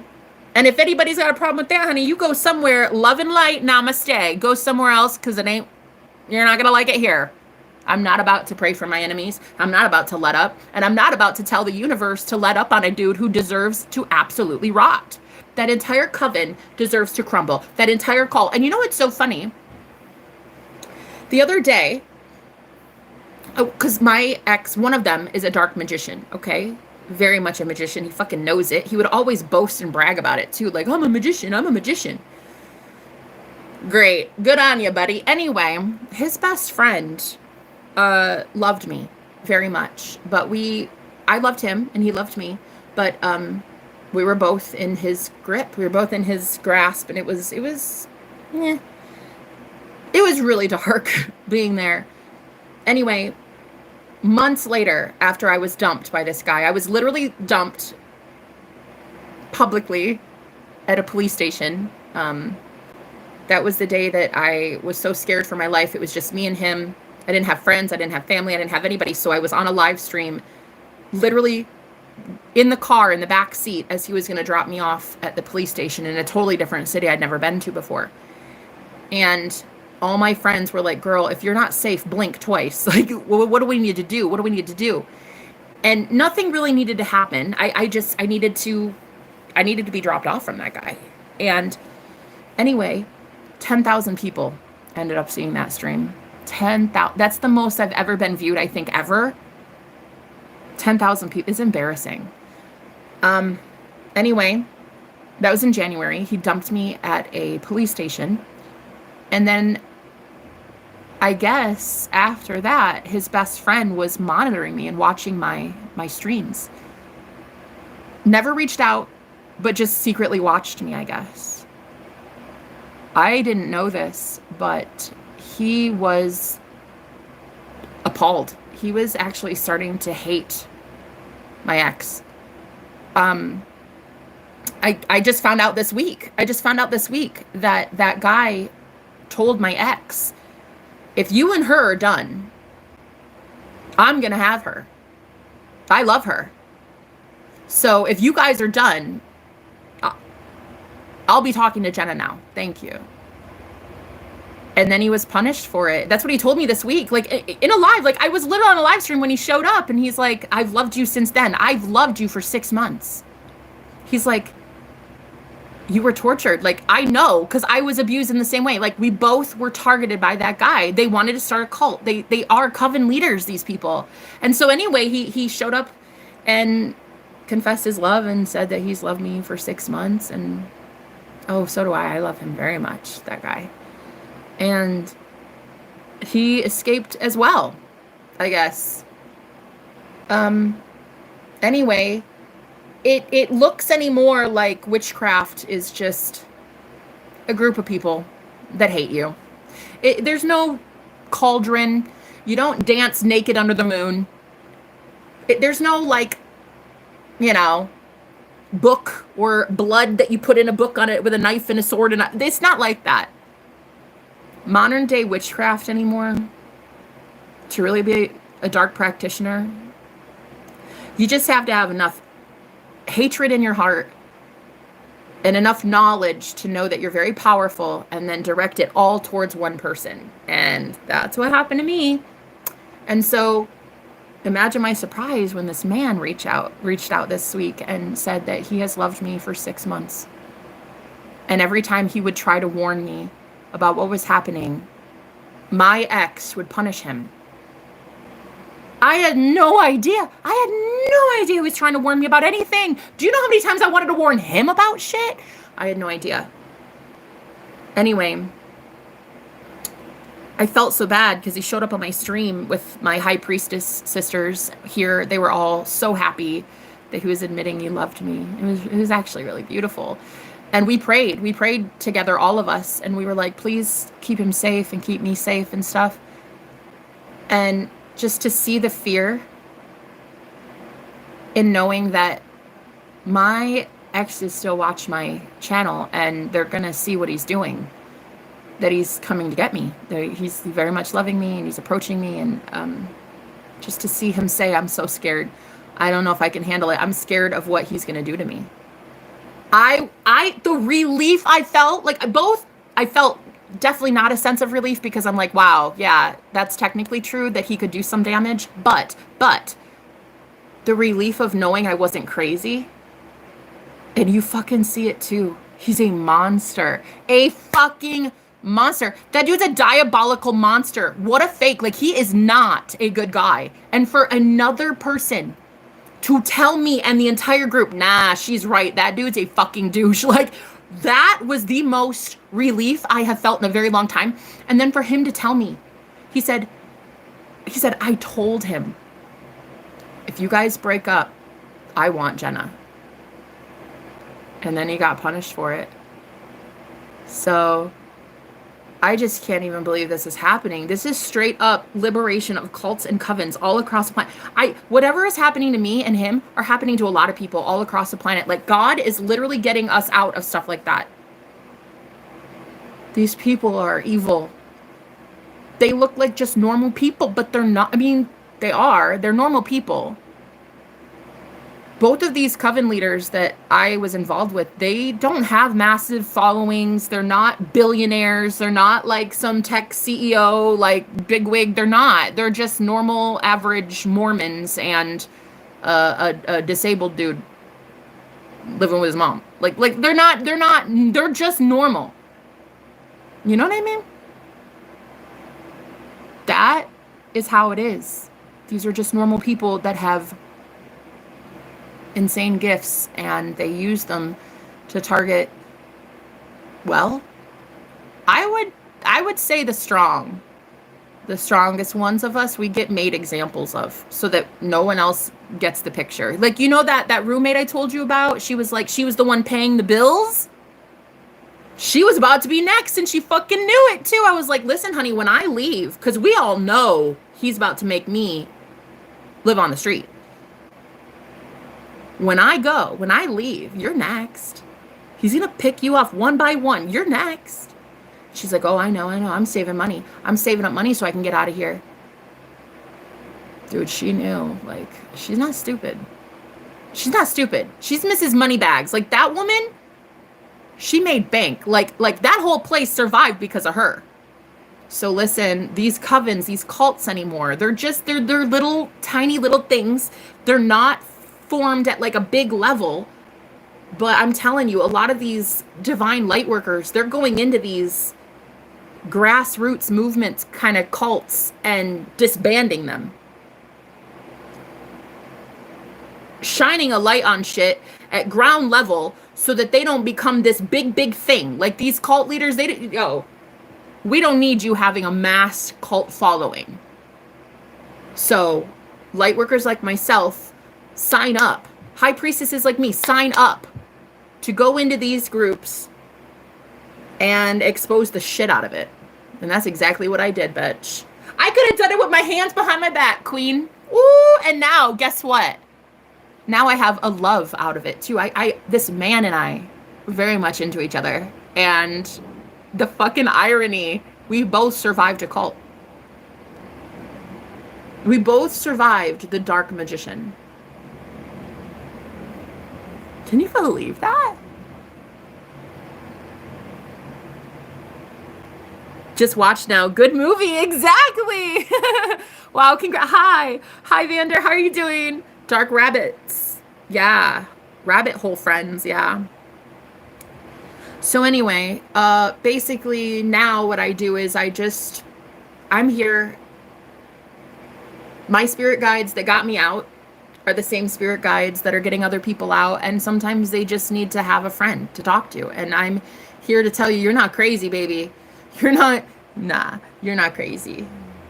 No, these spiritual big bad wolves, these wolves in sheep clothing, these fake pretentious wannabe wizards and warlocks out here. You know what they do? They find my high priestess sisters, vulnerable, homeless, living in a car, living under a car. I've had one lady tell me once she had to live under a semi at Walmart. She had to sleep under a truck. They find the most vulnerable, and then they just prey on them and traffic them. That's what happened to me. I was taken across state lines, and everybody saw it, so it wasn't anything that, like, it wasn't anything worrisome, because again, I'm here to do something. I'm here to be this. I mean, I'm here to be a voice for the voiceless. So my shit was black. Everyone can see it. It was vlogged. There was video log of what has happened to me throughout the last, since September, August, September-ish. So like, if you look up what has happened to me over the last, how many is that? 7 months, 8 months, you'll see what happened to me. I got told by this guy that going across state lines, I would be safe, protected, homed, sheltered. He loved me. I loved him. It was all good, all good, all good. But there was this dark witch, literally she's a witch. I mean, we're all aware of it now. He knew then. And I started to suspect on the way. It was 1,000 miles he drove me. And we talked about it the whole time, how much of a witch she was and how he wanted me to protect him, his assets, his house, his business, his everything. Spiritually, I knew I could. I know I knew that I was powerful. I guess I didn't know. Maybe I didn't know like how to apply my gifts, but I knew I was powerful. I knew I was sought after by a high priest for a reason. So he took me across state lines. I get to his house with the premise of I'll have all this safe haven. I'm safe. I'm loved. There's a house. There's a place for me. I'm his girlfriend. Like, this is a thing. This is a thing. We love each other. It was a thing. He was even a moderator of mine. So like it was a thing. People knew us together, right? And then legit, first week there, I got cheated on. Ooh, with the witch. Yes. That Jezebel spirit herself. First week. Nowhere to go, no money, no nothing. And so again, what happens is these high priestesses, they're picked clean, man. They're picked off one by one by one. And that is, I can't stand that shit. So I am not the type to just lay down and take it. I am not the fucking type. I'm your worst goddamn nightmare. And now I have 2 men that I'm very much in love with, which is good that I'm polyamorous because everybody knows I am. I love multiple people at a time. I have this practitioner in my life, a magician, very much occultist. Oh, love him so much. He was a roommate of mine here at this Airbnb. Very much, I was single, healing on my own, doing really well for myself, and then I met him here. Most beautiful thing I've ever seen in my entire life. He was renting the room next to me, and we met at a pizza party downstairs. One of the roommates was hosting a party here, and I met him there. I was actually technically on a date with one of the roommates. When he showed up, he came downstairs and he was like, oh, pizza. And he just like inserted himself in our date. And because he's so powerful as a magician and a manifester, my date literally got out of the seat and went outside to start shoveling snow for the neighbor. It was so weird. The neighbor was outside and the dude who I was on a date with got uncomfortable. And he just like got up out of the seat and he went outside and he started helping the neighbor shovel snow. And I'm just looking at this guy who just showed up and I'm like, that's weird. But hello, how are you? And so we had 30 minutes. We got to meet each other before he came back in and it was really cool. Anyway, so long story short, we hooked up maybe like a week later and then we've been madly in love ever since. That was 2 months ago about. And still, even just now, I talked to him. He's just called me. But then there's this guy from the cult that I was in, the coven, whom I'm very much also in love with. And he is hella gorgeous. Whew, yeah, well, he knows it too. See, he's one of those guys. But anyway, he had to really go up against the magician of my ex. And you guys know the name. I'm not even about to say it's like Voldemort. I'm not about to tell you which one this is. I know you fucking know. I know you fucking know. You know which one I'm talking about. So anyway, he was best friends with that guy. And when that guy dumped me and made a huge scene and publicly shamed me and all this, and his best friend started, I guess, noticing how evil he is, and just showed up in my life like a week ago and said, I've loved you. I loved you for 6 months. I wanted to be with you, but I would be punished every time I got near you. Anytime I would ask about him, I would be silenced. I would be told by my boyfriend, like, don't worry about it, honey. Don't worry about it. That guy would never love you. He'd never go for somebody like you. There was always this implied, honey, no. That dude, he's going to be forever chronically single or a playboy for the rest of eternity. Like, don't worry your pretty little mind. Because I had a feeling, I had a sneaking suspicion that his boyfriend, or his best friend liked me. I had a feeling that he liked me. But there was no proof. There was zero proof. So for 6 months, there is zero proof. Zero physical proof in the 3D physical world that this man loved me at all. And just this week, he showed up to tell me that that was absolutely true, that he loved me for 6 months. And he's in love with me. And even wants to come be with, like, get me and be with me and love me and stuff. But he was like, I'm so scared because I don't know what he's going to do. He knows he's powerful as shit. Like, that guy is pretty powerful. But I'll tell you what, though. Listen, I'm going to tell you something, honey. My ex may be a powerful warlock, okay? Okay, I'll admit it. Kind of powerful, yeah. So reckless. He can't put his energy to something in one particular way to save his life. It's so bipolar. His magic is too bipolar. That's what it is. It might be strong, but it's so chaotic and it's so spread out. He can't do any real damage. Cause the man that I'm with now, the roommate that I'm is very much in love with me, and he's, whew, honey, there's something so sexy about that guy. Anyway, no, there is no way in hell anyone will ever touch me again. Facts. That's just the truth. So anyway, I reassured this man showing up in my life, 2 men at one time showing up in my life to love me, and I made sure to let him know, like, you're safe. It might be something you don't understand yet. Maybe you don't understand magic at this level, but I do, and the man that I'm dating does. So you're safe, 100%. And he was just like, can you pray for me? I need prayers. I need you to pray. I need you and your friends to pray for me because I cannot go up against this guy. I know he's scared. So I'm trying not to push it. I'm trying not to, like, I just let him be him. And if he calls me, he calls me. If he doesn't, he doesn't. Like, if you guys could just say a beautiful prayer for that guy. I love him. And I've loved him for 6 months. And he loved me for 6 months. And nobody knew it. No one knew it. Like, every time I'd be like, oh, because I told my boyfriend, I said, when he first got back with this friend came back into his life for the first time in 3 years. The day I moved in with my boyfriend is the day that his friend came back from 3 years ago. Like, it was 24 hours or 48 hours after. It was like right at the same time that I moved in. His friend came back. And so my boyfriend would tell me about this friend that he had 3 years ago. And he's like, I can't believe he's back. Why is he here?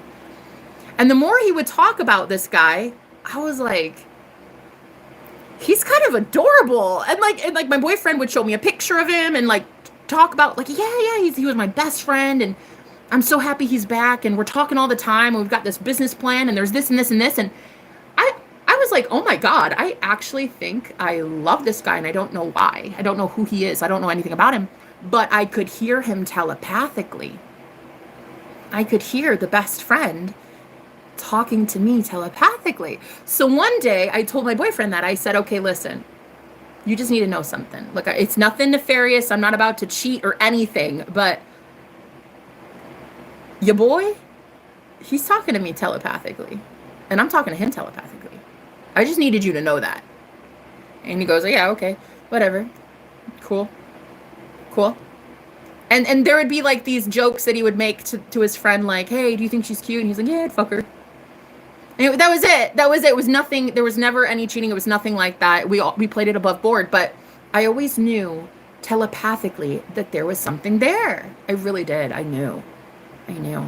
But I was being abused. There was just so much going on that nobody knew about. And to hear from the horse's mouth this week that man loved me for the last 6 months and knew that I was being abused, and he got abused the same way. Like, to just know that I wasn't crazy, that he's a straight up magician and he got tortured in the same way I did. Girl, the fucking validation that I have felt this week. This is why I feel as good as I feel right now. One, because I have a occultist boyfriend. I have a high priest boyfriend. That makes me feel real good. I feel very safe. And then two, this guy from 6 months ago, finding out I wasn't crazy. Every time I would tell my boyfriend, like, how's our boy doing? Text him my phone number. Tell him I said hi. And like all this, he would just be like, no, he's my friend. Go get your own. Like, he tried to keep me from him on purpose. And I didn't know. I had no idea until this week. I had no clue that the best friend was telling my boyfriend that he loved me too.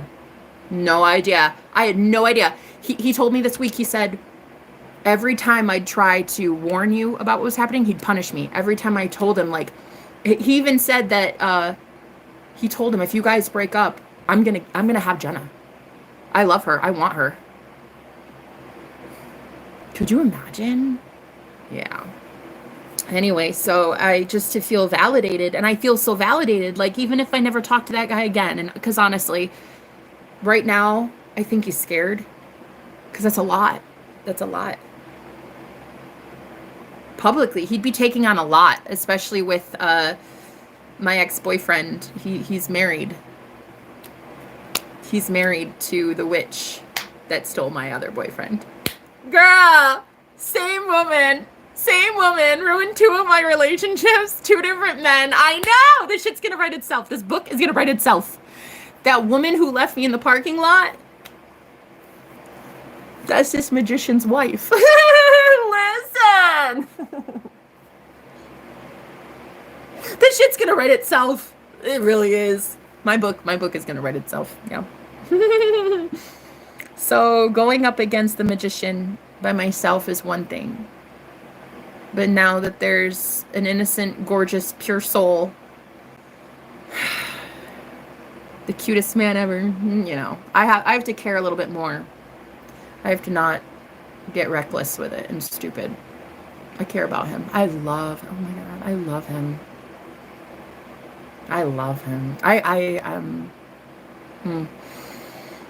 Oh, I love that guy. I'm not gonna lie. There's so much I'm confused.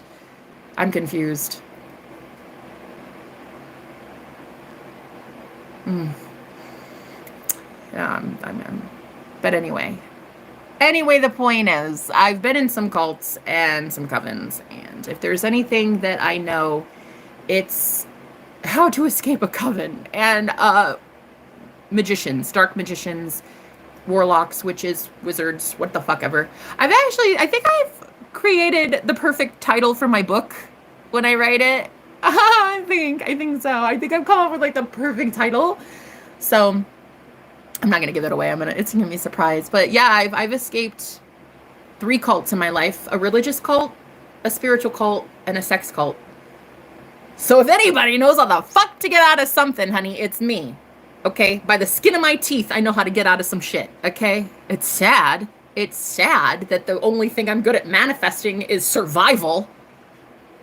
I would love to try to manifest like $1 billion, bitch, because the way I can manifest survival and living, you know, that would be cool if I could put money in my bank account now, because I would really love to never have to again ever get in an environment like that with a man. And I really want to use my story to help high priestesses all across the planet realize that, girl, you need these warlocks. Or they need you, not the other way around. That's what I meant. They do not get to have your energy for long. And if I could share my story, the louder the better. And now that I've got this man as my protector, ooh, honey, oh, it's giving sexy. Oh, ooh. Yeah. He is definitely an occultist. This man is a practitioner, honey. If I've ever seen it. If I've ever seen it. Ooh.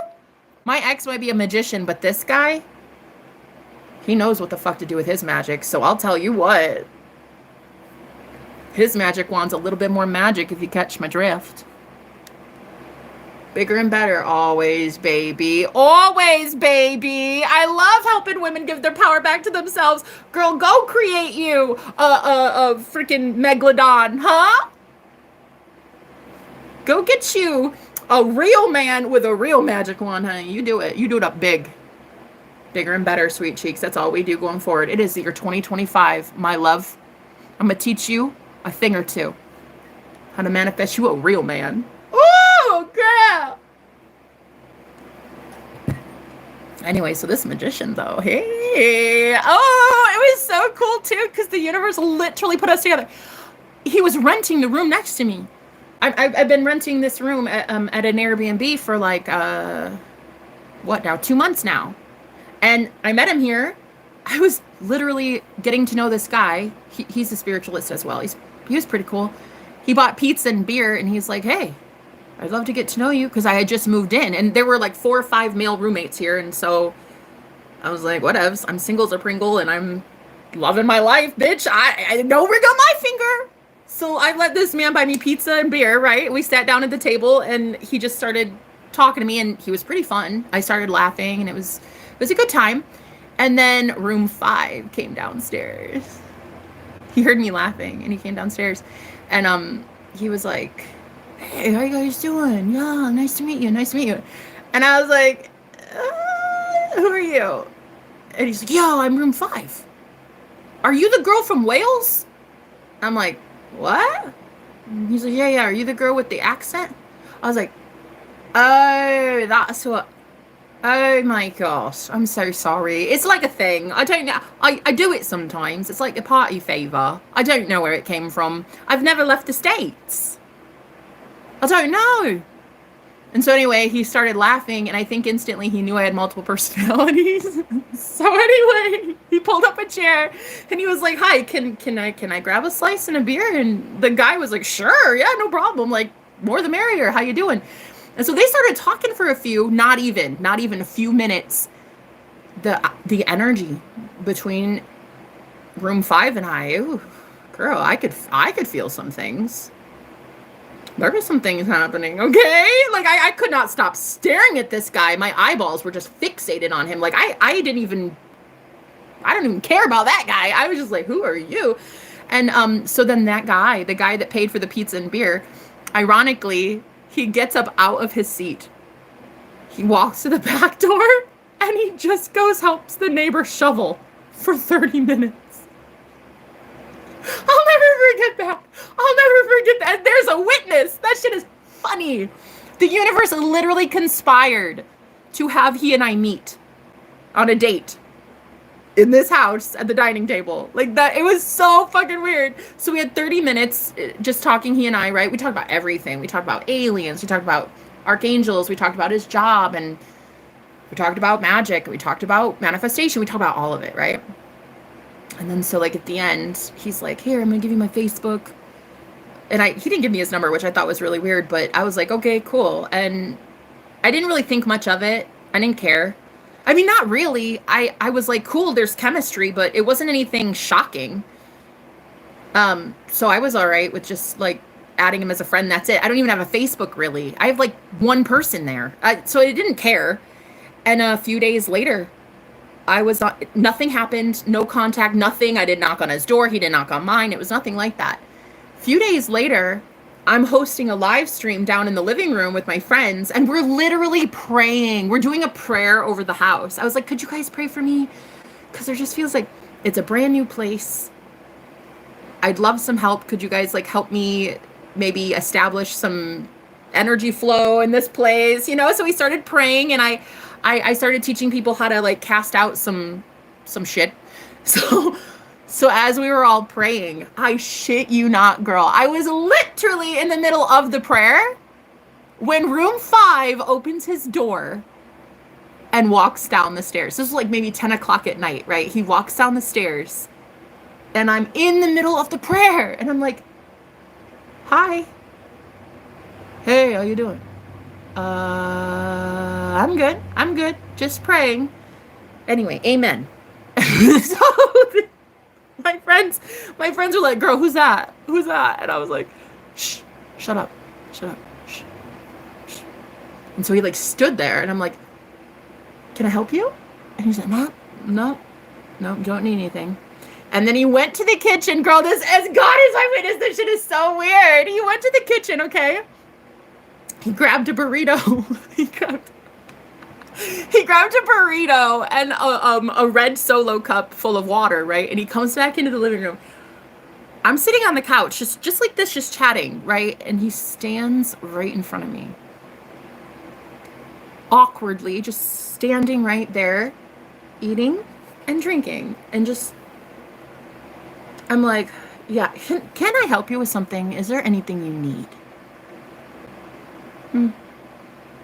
You know where I'll be. That's what he said, girl. That's what that man told me. Okay. Listen, this sexy motherfucker stood right there in the living room and said, you know where I'll be. Okay, bye. Okay, bye. And so my friends were hooting and hollering and the whole fucking chat was going, boo, boo, boo, boo, boo, boo. What was that? And this one girl, she always shows up in my life she's a moderator of mine. She always shows up when I'm about to meet somebody new. It's the weirdest thing. And actually it's this running joke that we have. She shows up when a new guy is entering my life. It's weird as shit. So that night, sure as shit, she was in the chat. And I don't think I'd seen her for months. So here he was. He's like, you know where I'll be. I'm room 5. And he like turned around and walked up a cardinal, girl. That my grandma shows up as my ancestor on the other side shows up as a cardinal. And that guy, he's Native American. And his tribe, or what do they call it? Not tribe, what do they call it? A tribe? His Native American, what is it? Tribe? I think it's tribe. They have cardinals where they're from. That's like a representation of his tribe. And so when he showed up one day, I said, oh my God, my grandma, she shows up as a cardinal.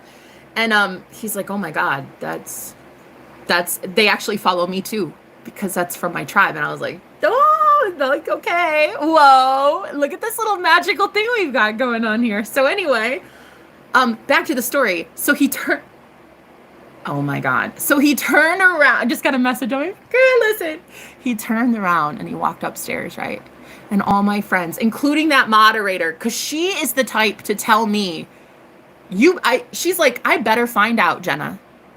I better find out you went up to that guy's room. I better fucking find out. She is that type. She will call me out on it. She's like, bitch, the universe wants you two together. I better find out.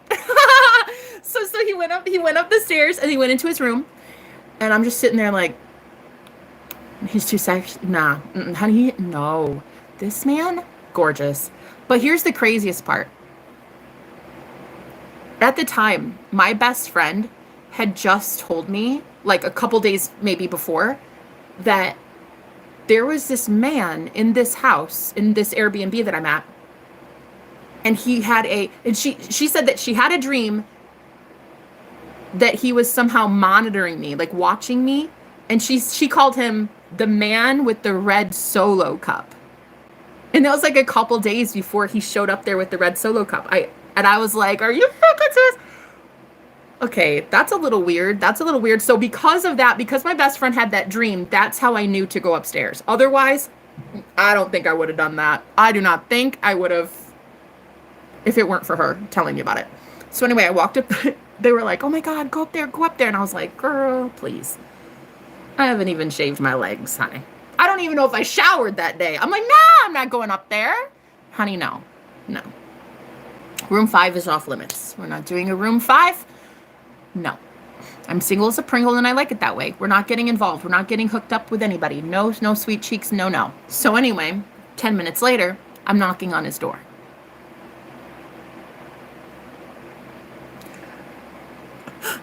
You know, the whole like, okay, I rushed to my room. I turned off the lights. I rushed to my room after telling the girls like, fine, you win. What the fuck ever, okay? So I rushed to my room, grabbed my toothbrush. Okay, you've got this, Jenna. And I looked at myself in the mirror and I was like, you got this, bitch. Look at you, you hot piece of tail. Look at you. You looking good. Girl, you looking thick. I do you. Yeah? You got this. You got this. Oh, look at you. Get back there. All the way back. Okay, yeah. You looking good. And I pumped myself up. In the mirror. I pumped myself up for a good 30 seconds. I felt like I could do anything, including room 5. So I walked my happy hiney to the door. Psst. Housekeeping. And I looked down the hall to make sure none of my other roommates saw me because it was hella embarrassing. So I was like, housekeeping. And I was making sure nobody opened their door. And then he opened the door while I was looking like this and he like pulled me in. He grabbed me. Come on in. And the rest was history. Girl, within the first 10 seconds, we were making out. So, yeah, among other things. Hook, line, and sinker. That was it. And we've been hooked ever since. Yeah, that's it. Pretty sure that's the end of it. I don't think there's ever going to be an ending to us. I just really do not. I really do not. And then the craziest things would happen. Girl, the craziest shit ever. Like, okay, so then we only hooked up for like 2 days. He had to go to a different Airbnb way closer to work. So I was like, it's whatevs. I'm fine. It's not a big deal. I mean, are you cute? Sure. Do I want to marry you? Nah, just go somewhere. Okay, it's fine. It's fine. You probably got a girl. I don't need to know. It was fun while it lasted. Super, super fun. Enjoyable times. I don't give a shit. Then it started to become like, why is he psychically showing up in my dreams though? And then also, why am I meditating and I feel his energy all over that ass? Okay. At first it was just like, okay, cool. That was fun. See you never. But then it started to like progressively get like more intense and more psychic and more spiritual. And then we'd have like spiritual encounters. And then I was like, wait, what? Physically being in a bed with a guy, that's a one thing. But like, what?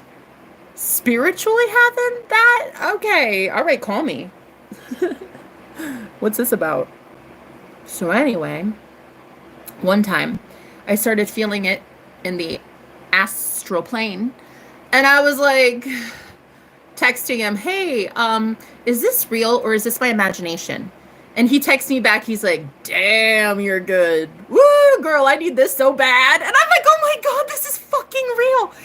He's literally doing something to me right now as I'm doing something to him right now. And then we're texting also in live time talking about how this shit is real. What is this? And then, girl, it was hook, line, and sinker. I was addicted. I was good. We're manifesting it so much that he just kept coming over, and he would just grab rides, come over and hang out, come over for a few days and leave, and like fun. And so now it's crazy because today he told me, he's like, so should we just get married or something?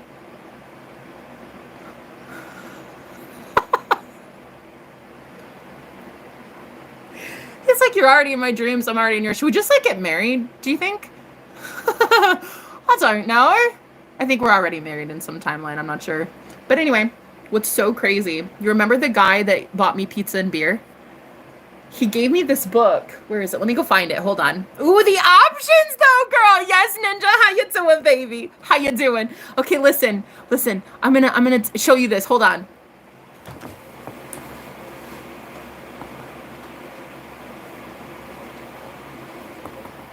Girl, you remember that guy that gave me the pizza and beer, right? Well, he's a spiritualist. You think I hate religion? Oh my God. That guy? Girl, if he could dismantle Catholicism, Islam, and Christianity single-handedly, that man would have already fucking done it. He hates religion. Like, he will go off on some religious bullshit all the time. Like, anyway, I like him. He's cute. He's a really good friend. But the point is, he gave me this book. You're gonna shit your pants when you hear this story. When he was still here, because he moved, he lives somewhere else now, but when that guy was in my life, he gave me this book. Are you ready? Because he knows me so fucking well. Listen, the universe loves me, bitch. The universe knows my heart so fucking well. Okay? This man goes, hold on, I got a book for you. And I was like, okay. So in the kitchen, I'm just sitting there making my PB&J, and he's like, okay, here it is. Ready? The Demonology of King James the First.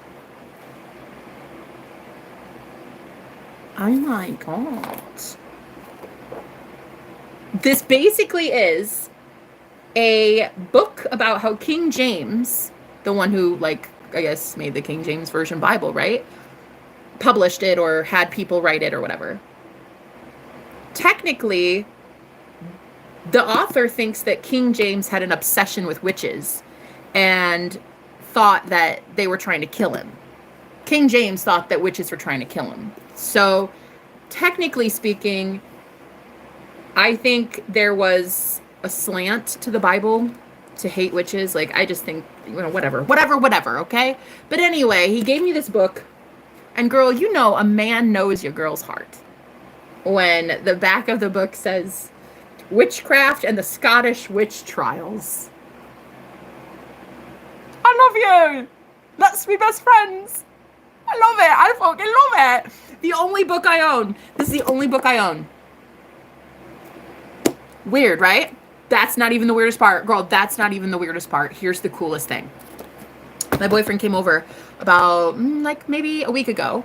And he was like, telling me about all these books that he wants or something. Books and what he studies and stuff like that. And he started talking about demonology. I was like, shut up. This is the room 5. This is the guy I hooked up with. I've been dating for 2 months. He's like, yeah, I'm really into it. And he's an occultist. So, I mean, he's a practitioner. Like, this dude is into the dark arts. Okay. So when he started talking about demonology, I was like, nah. Oh, I have this book that was given to me. You remember the guy at the pizza party?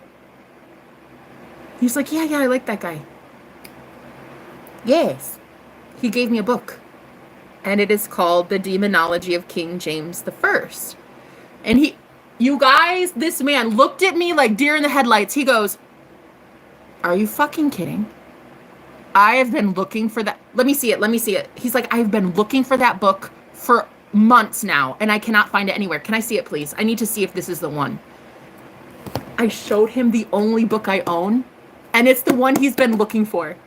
Girl, if that is not manifestation, if that is not him as a master manifester fucking manifesting this. So anyway, I don't know what's happening. I just know that magic is involved. I just know that my boyfriend is a very magical soul.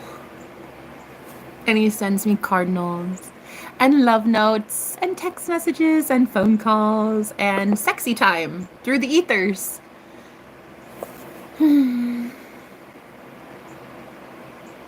I love him. Yeah, I do. He's so cute. But I also like this new guy too who's entering my life too. See, this is where I'm confused. It's not really confused. I like both of them. And actually today, this morning, because I'm not the type to lie, so I told my man, I was like, listen, you got some competition, bae. Because this man that I was in a cult with, some sort of coven, very much is in love with me. And very much wants to be with me. And he was like, oh, I see. So, oh well. Cool. You can have him. And I'm just thinking to myself, damn, you're cocky and confident, sir. Like, wow. I like you. I think I like where I'm headed as a goddess.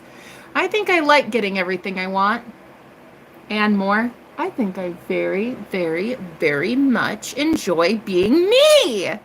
So anyway, I've got a demon hunter boyfriend.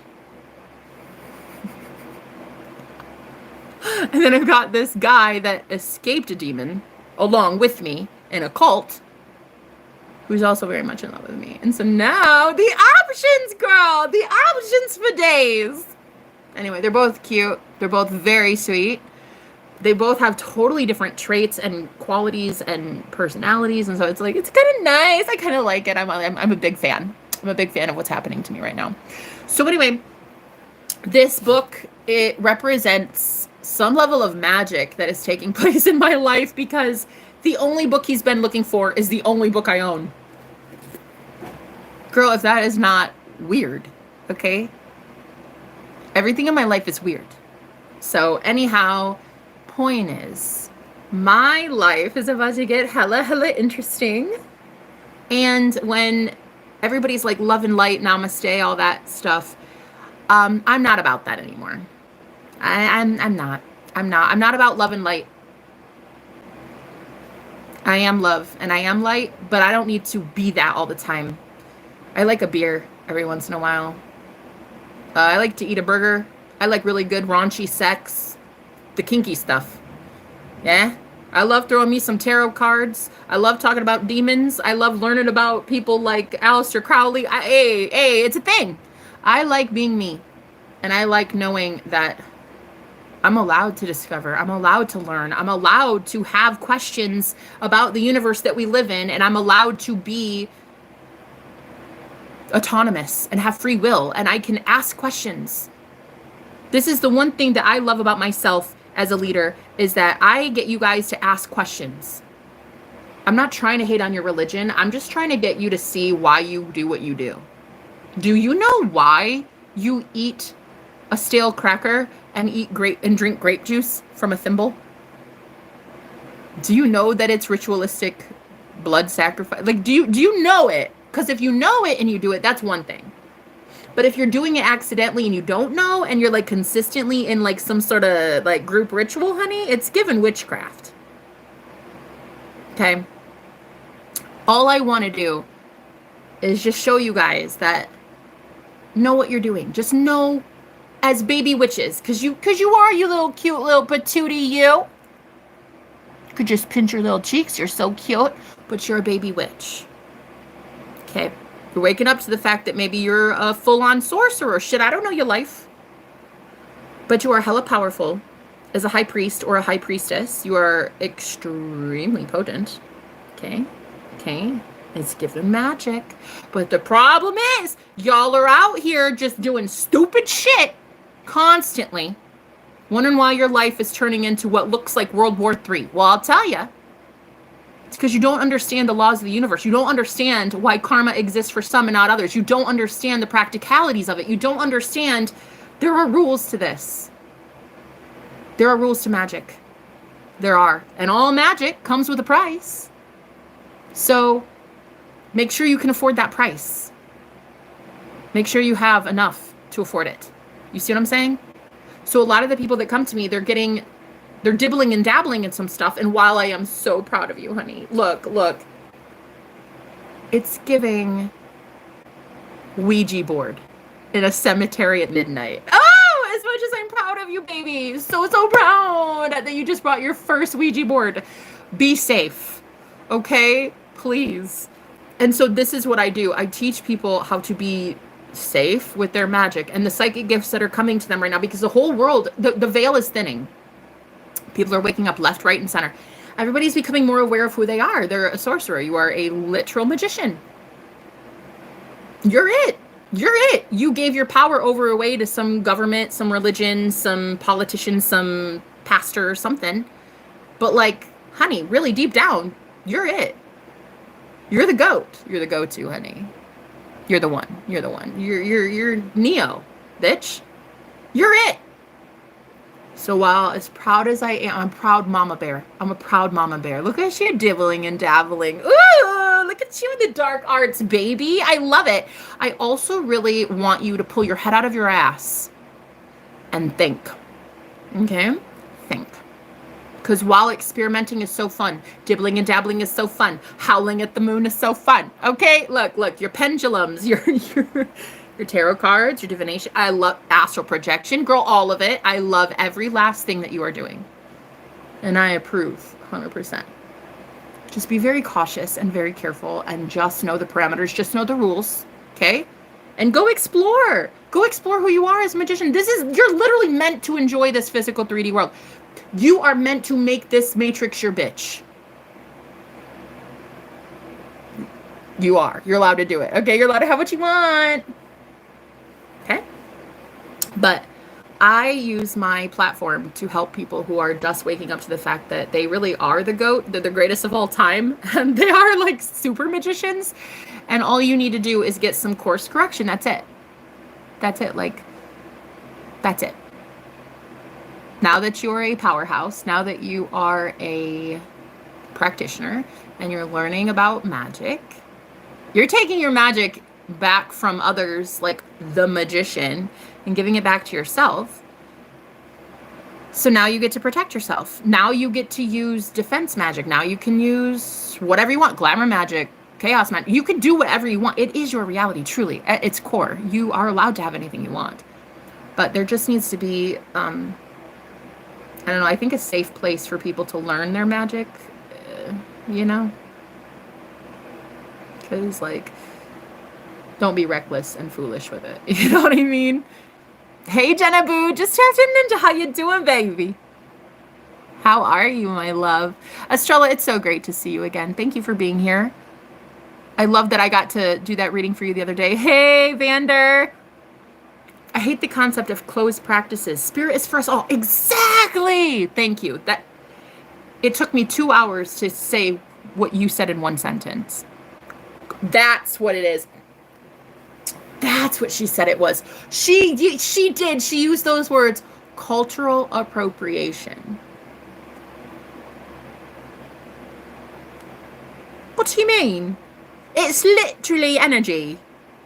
You don't own energy. So anyway, she was a Reiki practitioner and she hated that I was teaching people how to use Reiki on my channel and doing Reiki for people like in a live stream. And she was just like, that's cultural appropriation. Girl, no one owns energy. It's giving selfish.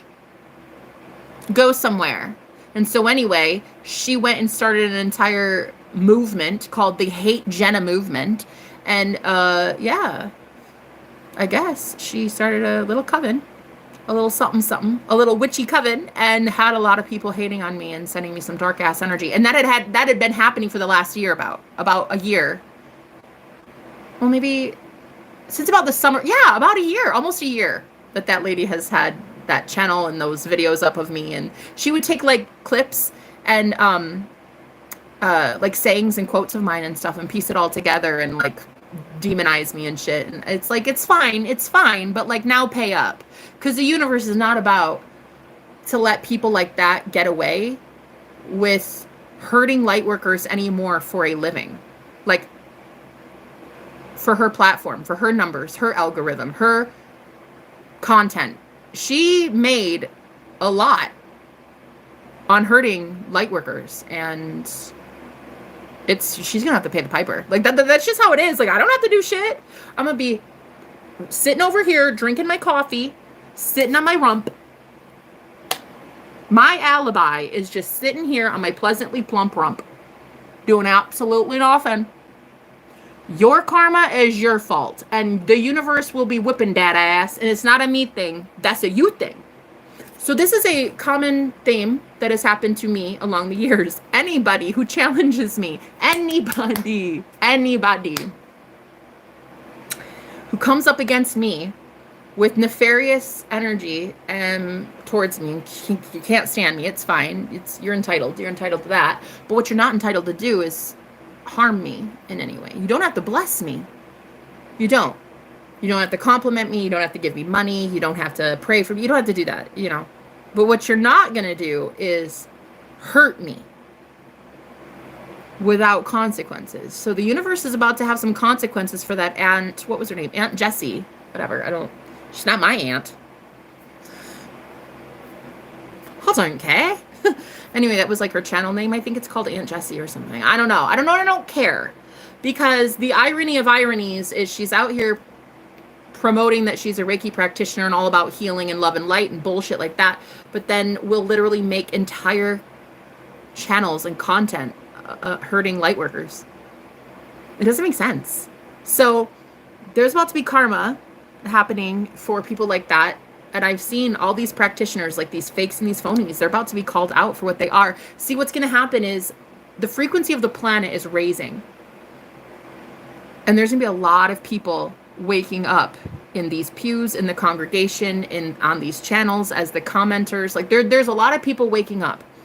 And the ones that are truly powerful are the ones that have energy for themselves, and they're tired of giving it to people that they don't believe in anymore. Like, that's not love, though.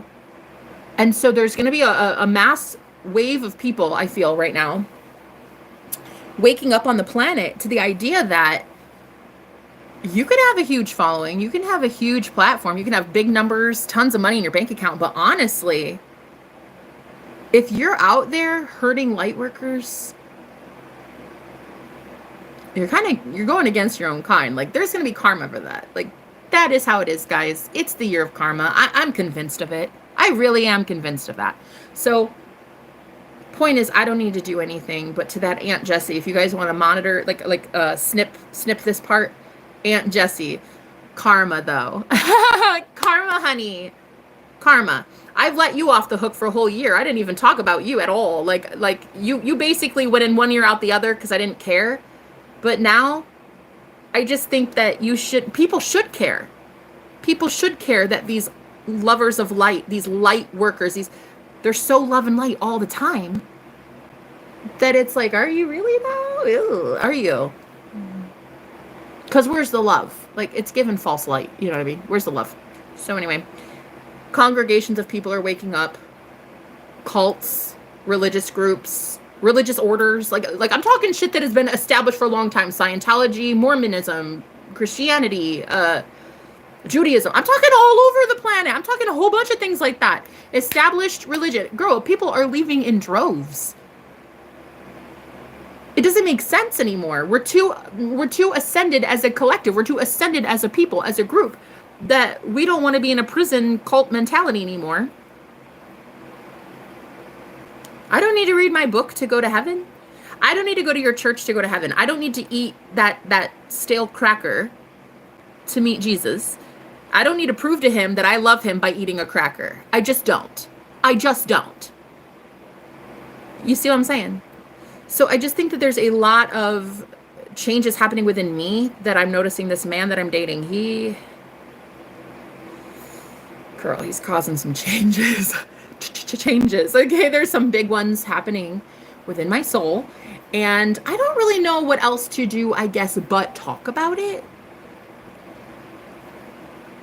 So if ever you've been like on the fence about supporting me, donating to me, watching me, booking with me, because you're like, well, I don't know, does she work for demons or does she work for angels? Honey, anymore, I'm kind of thinking they're all one and the same.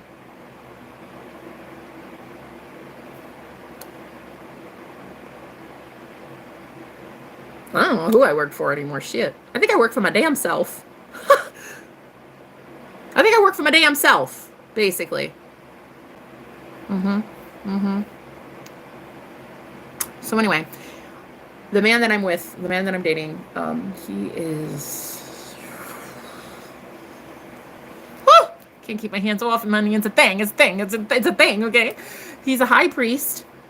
But honey, he goes real low sometimes. Oh, hey, let me repeat. Okay. He's a high priest that loves to go low. Thank you, Jesus. Amen. Anyway, so is there a shadow element to what I'm doing? Yes. Is there a light element to what I'm doing? Yes. Do I know which? I don't know. And I don't think I give a fuck. It's my soul, and you don't have to watch me. It's my train wreck I'm about to have, or it's my ascension and my glorious redemption. Either way, it's not really your business. If you want to make it your business, you can sit and subscribe. And we'll find out together what I really stand for. We'll find out. It's a lot of power for one girl to have. It's a lot of responsibility too. But we'll see. We'll see what I do with it. Woo! I can do some really good things, or I can do some really dark, diabolical things. Nobody really knows. It's the year of Jenna, and we're going to learn together. So if I'm working with demons, I'm working with demons. If I'm working with angels, I'm working with angels. Either way, you can sit and find out, stay a while, or you can leave. It's up to you. I love free will. I love that you have it. You can leave if you want. You don't have to stay. You don't have to stay. But anyway, I'm going to teach you things that I know, things that I have learned along my journey, and how I have survived 3 cults now. How I got the fuck out of that, I don't know. But I'm going to try to teach you. Okay? I don't know. As for how the good God of all of this source energy has provided for me up till this point, it is by the grace and mercy of God that I am even able to have a roof over my head, girl, without an abusive boyfriend giving it to me. So, while, yes, in the past, there have been people that, like, had power over me, they don't anymore. And I really want to teach you how to also stop having spiritual narcissists having power over you as well. So, that's what I'm going to do going forward, is I'm just going to be here to help everybody, but mainly the ones that want the help. You want the healing, you want the love, you want the whatever. I don't even want to, look, I don't even want to give you the healing. I want to teach you how to do your own healing. Right? Like teach a man to fish kind of thing. I don't want you to come to me for healing. I want you to come to me for spiritual knowledge about how to heal your damn self. You see what I mean? And then I want you to go, shoo, 2 or 3 sessions at max. That's it. I don't need to take your money more than that. You don't need to book with me more than that. You graduate in 2 or 3 sessions. Bye. I'm not enabling you. I'm not coddling you. You're going to go on. You're going to go learn what you've applied, and you're going to go heal and love others. And you're going to go do that shit somewhere else.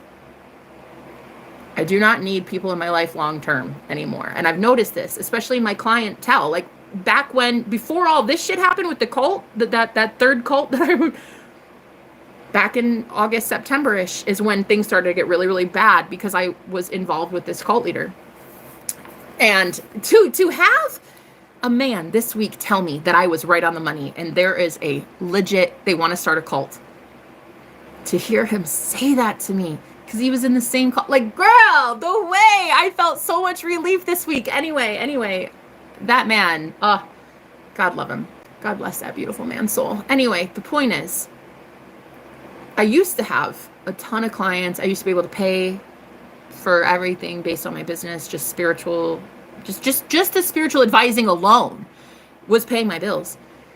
And then I got involved with that crook, that guy who was just so bad for business. Girl, he was bad for the soul. He was bad for the skin. He was bad for the waistline. He was bad for the fucking bank account. He was bad for everything. Anyway, I had to escape that. I literally lived in like a 7x7 room with an air mattress that had a hole in it. Like I would end up on the floor with mice. It was my own prison. I was in a prison. And there were 3 women and him, a warlock, all in the same house, all living under the same roof. And I was tortured. I was literally spiritually tortured. So I know what a fucking cult is. I know what a coven is. I know what the fuck it is. And I know how a lot of us high priestesses get picked clean. We get picked off one by one by one. You're a big target. You're noticed by these wannabe warlocks, honey. They find you, they got you set in their sights, and boom. They exploit you. And I'm here to help you turn the tables. I'm here to help you get the fuck out of Dodge and make sure that person never again can harm another soul like that. I am here to help you put your douche canoe behind bars or a spiritual prison where they very much deserve to be. That's it. That's what I'm teaching you guys. So thankfully now I got this sexy beast of a boyfriend who very much spiritually protects me as I do this work, which is the fucking coolest thing ever. I've never been spiritually protected like this before. Not in the physical world. Spiritually, I've had, you know, angels and people would show up every once in a while to like remind me, keep going, Jenna, you got this. But like to have a man, a Constantine looking motherfucker. Okay, look, honey, it's given Constantine. To have him in my life, I can't even believe it. So I think things are about to get really, really hella magical, really interesting. I'm here. I'm here for this. I'm here for the showdown. Like whatever is about to happen, all these gods waking up and it's this god against this magician, against this warlock. And like, girl, whatever it is, grab your popcorn, bitch. Grab it in bulk. Sit down and watch, honey. Ooh, get him. Ooh, get him, honey. Ooh. Get him. I'm here for that. I'm so here for that. I've been on the losing end of magic my whole life. I'm finally ready to take my power back and be like, I'm sorry. Who the fuck are you? And why do you think you have a bigger wand than me? Cute. Have a seat. Have a seat. I've got a way bigger wand than you, sir. How to win war against the head.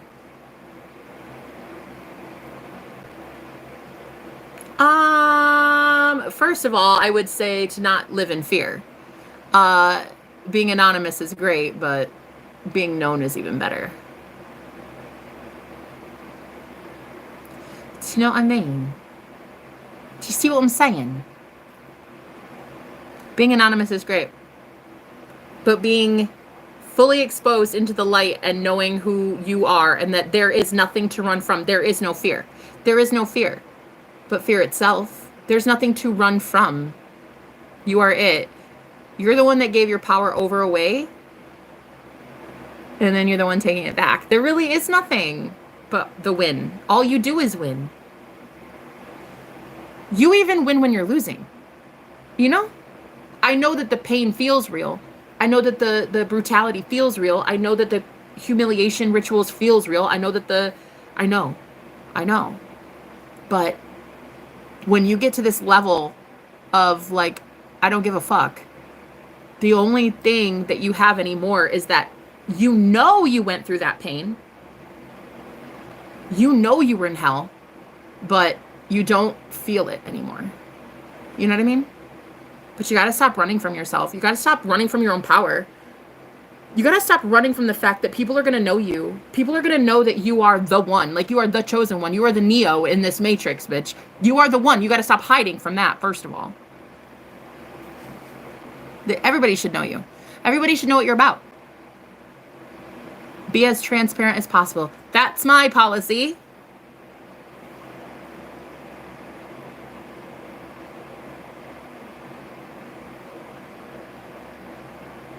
Be as you can be.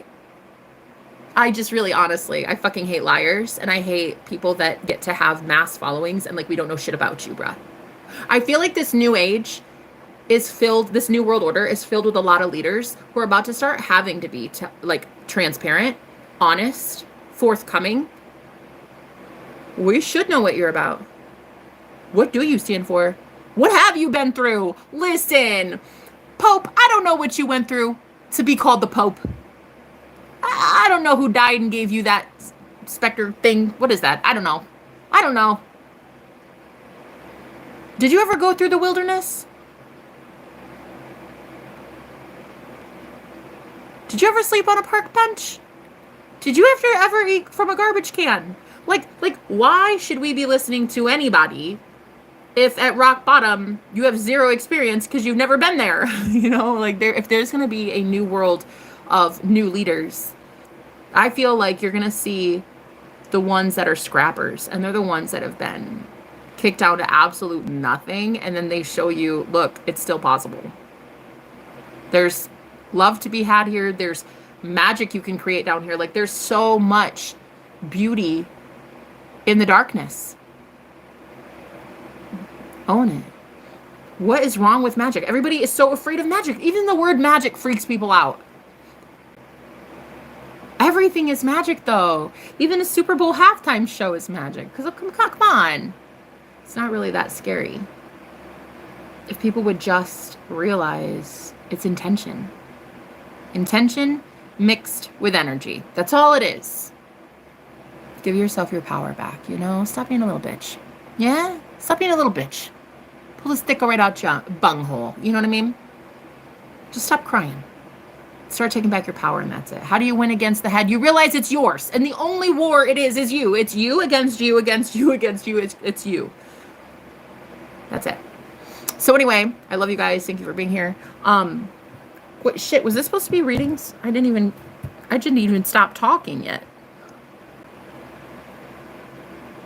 I forgot what I was supposed to do. Oops.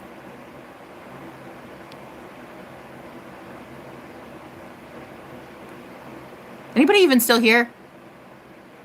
Just talking to myself. Don't answer that. Don't answer that. Is anybody still here? Don't answer that. It's fine. I don't need to know. But are you still here? Anybody? Is this thing on? Never mind. It's fine. Don't answer that.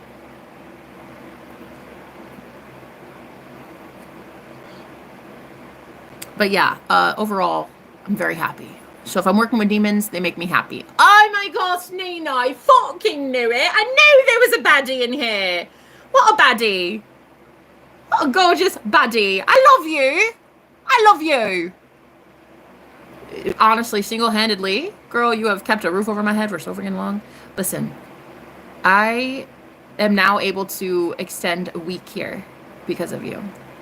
Thank you. I love you. I love you, and you already know it, bitch. You already know it. There's a whole bunch of baddies that are about to enter our orbit soon, and I cannot wait to meet our soul family together, because you and me, honey, we live in the 5D all the time, and we're about to have some amazing experiences with some amazing people coming in, okay? Anyway, I love you, Nina. Oh, it's just I do. I love you. My sister from another mister. I love it. Thank you for being here, babe. Thank you for all that you do. Oh my gosh, I'm so excited too, because there's like, I already see partnerships and sponsorships coming in for people. So I'm really, you and I need to talk to you. I'm driving. Oh, okay. Okay. Yeah, but anyway, thank you for being here, guys. I love you very much. I hope you have an amazing day. And just know that we're going to live life happily.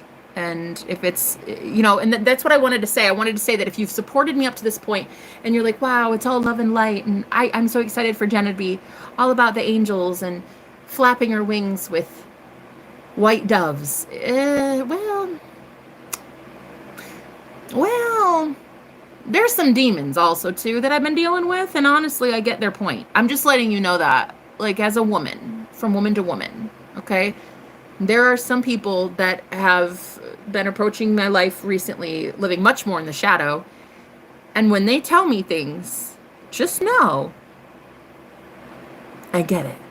That shit makes sense. Okay? That shit's starting to make sense to me. So as much as I love love and light, and I know that I am both love and light, I also understand that to be in this physical matrix, gotta play by its rules too. So as a healer, as a light worker, as a shaman, I have to understand that Jesus ate with the sinners.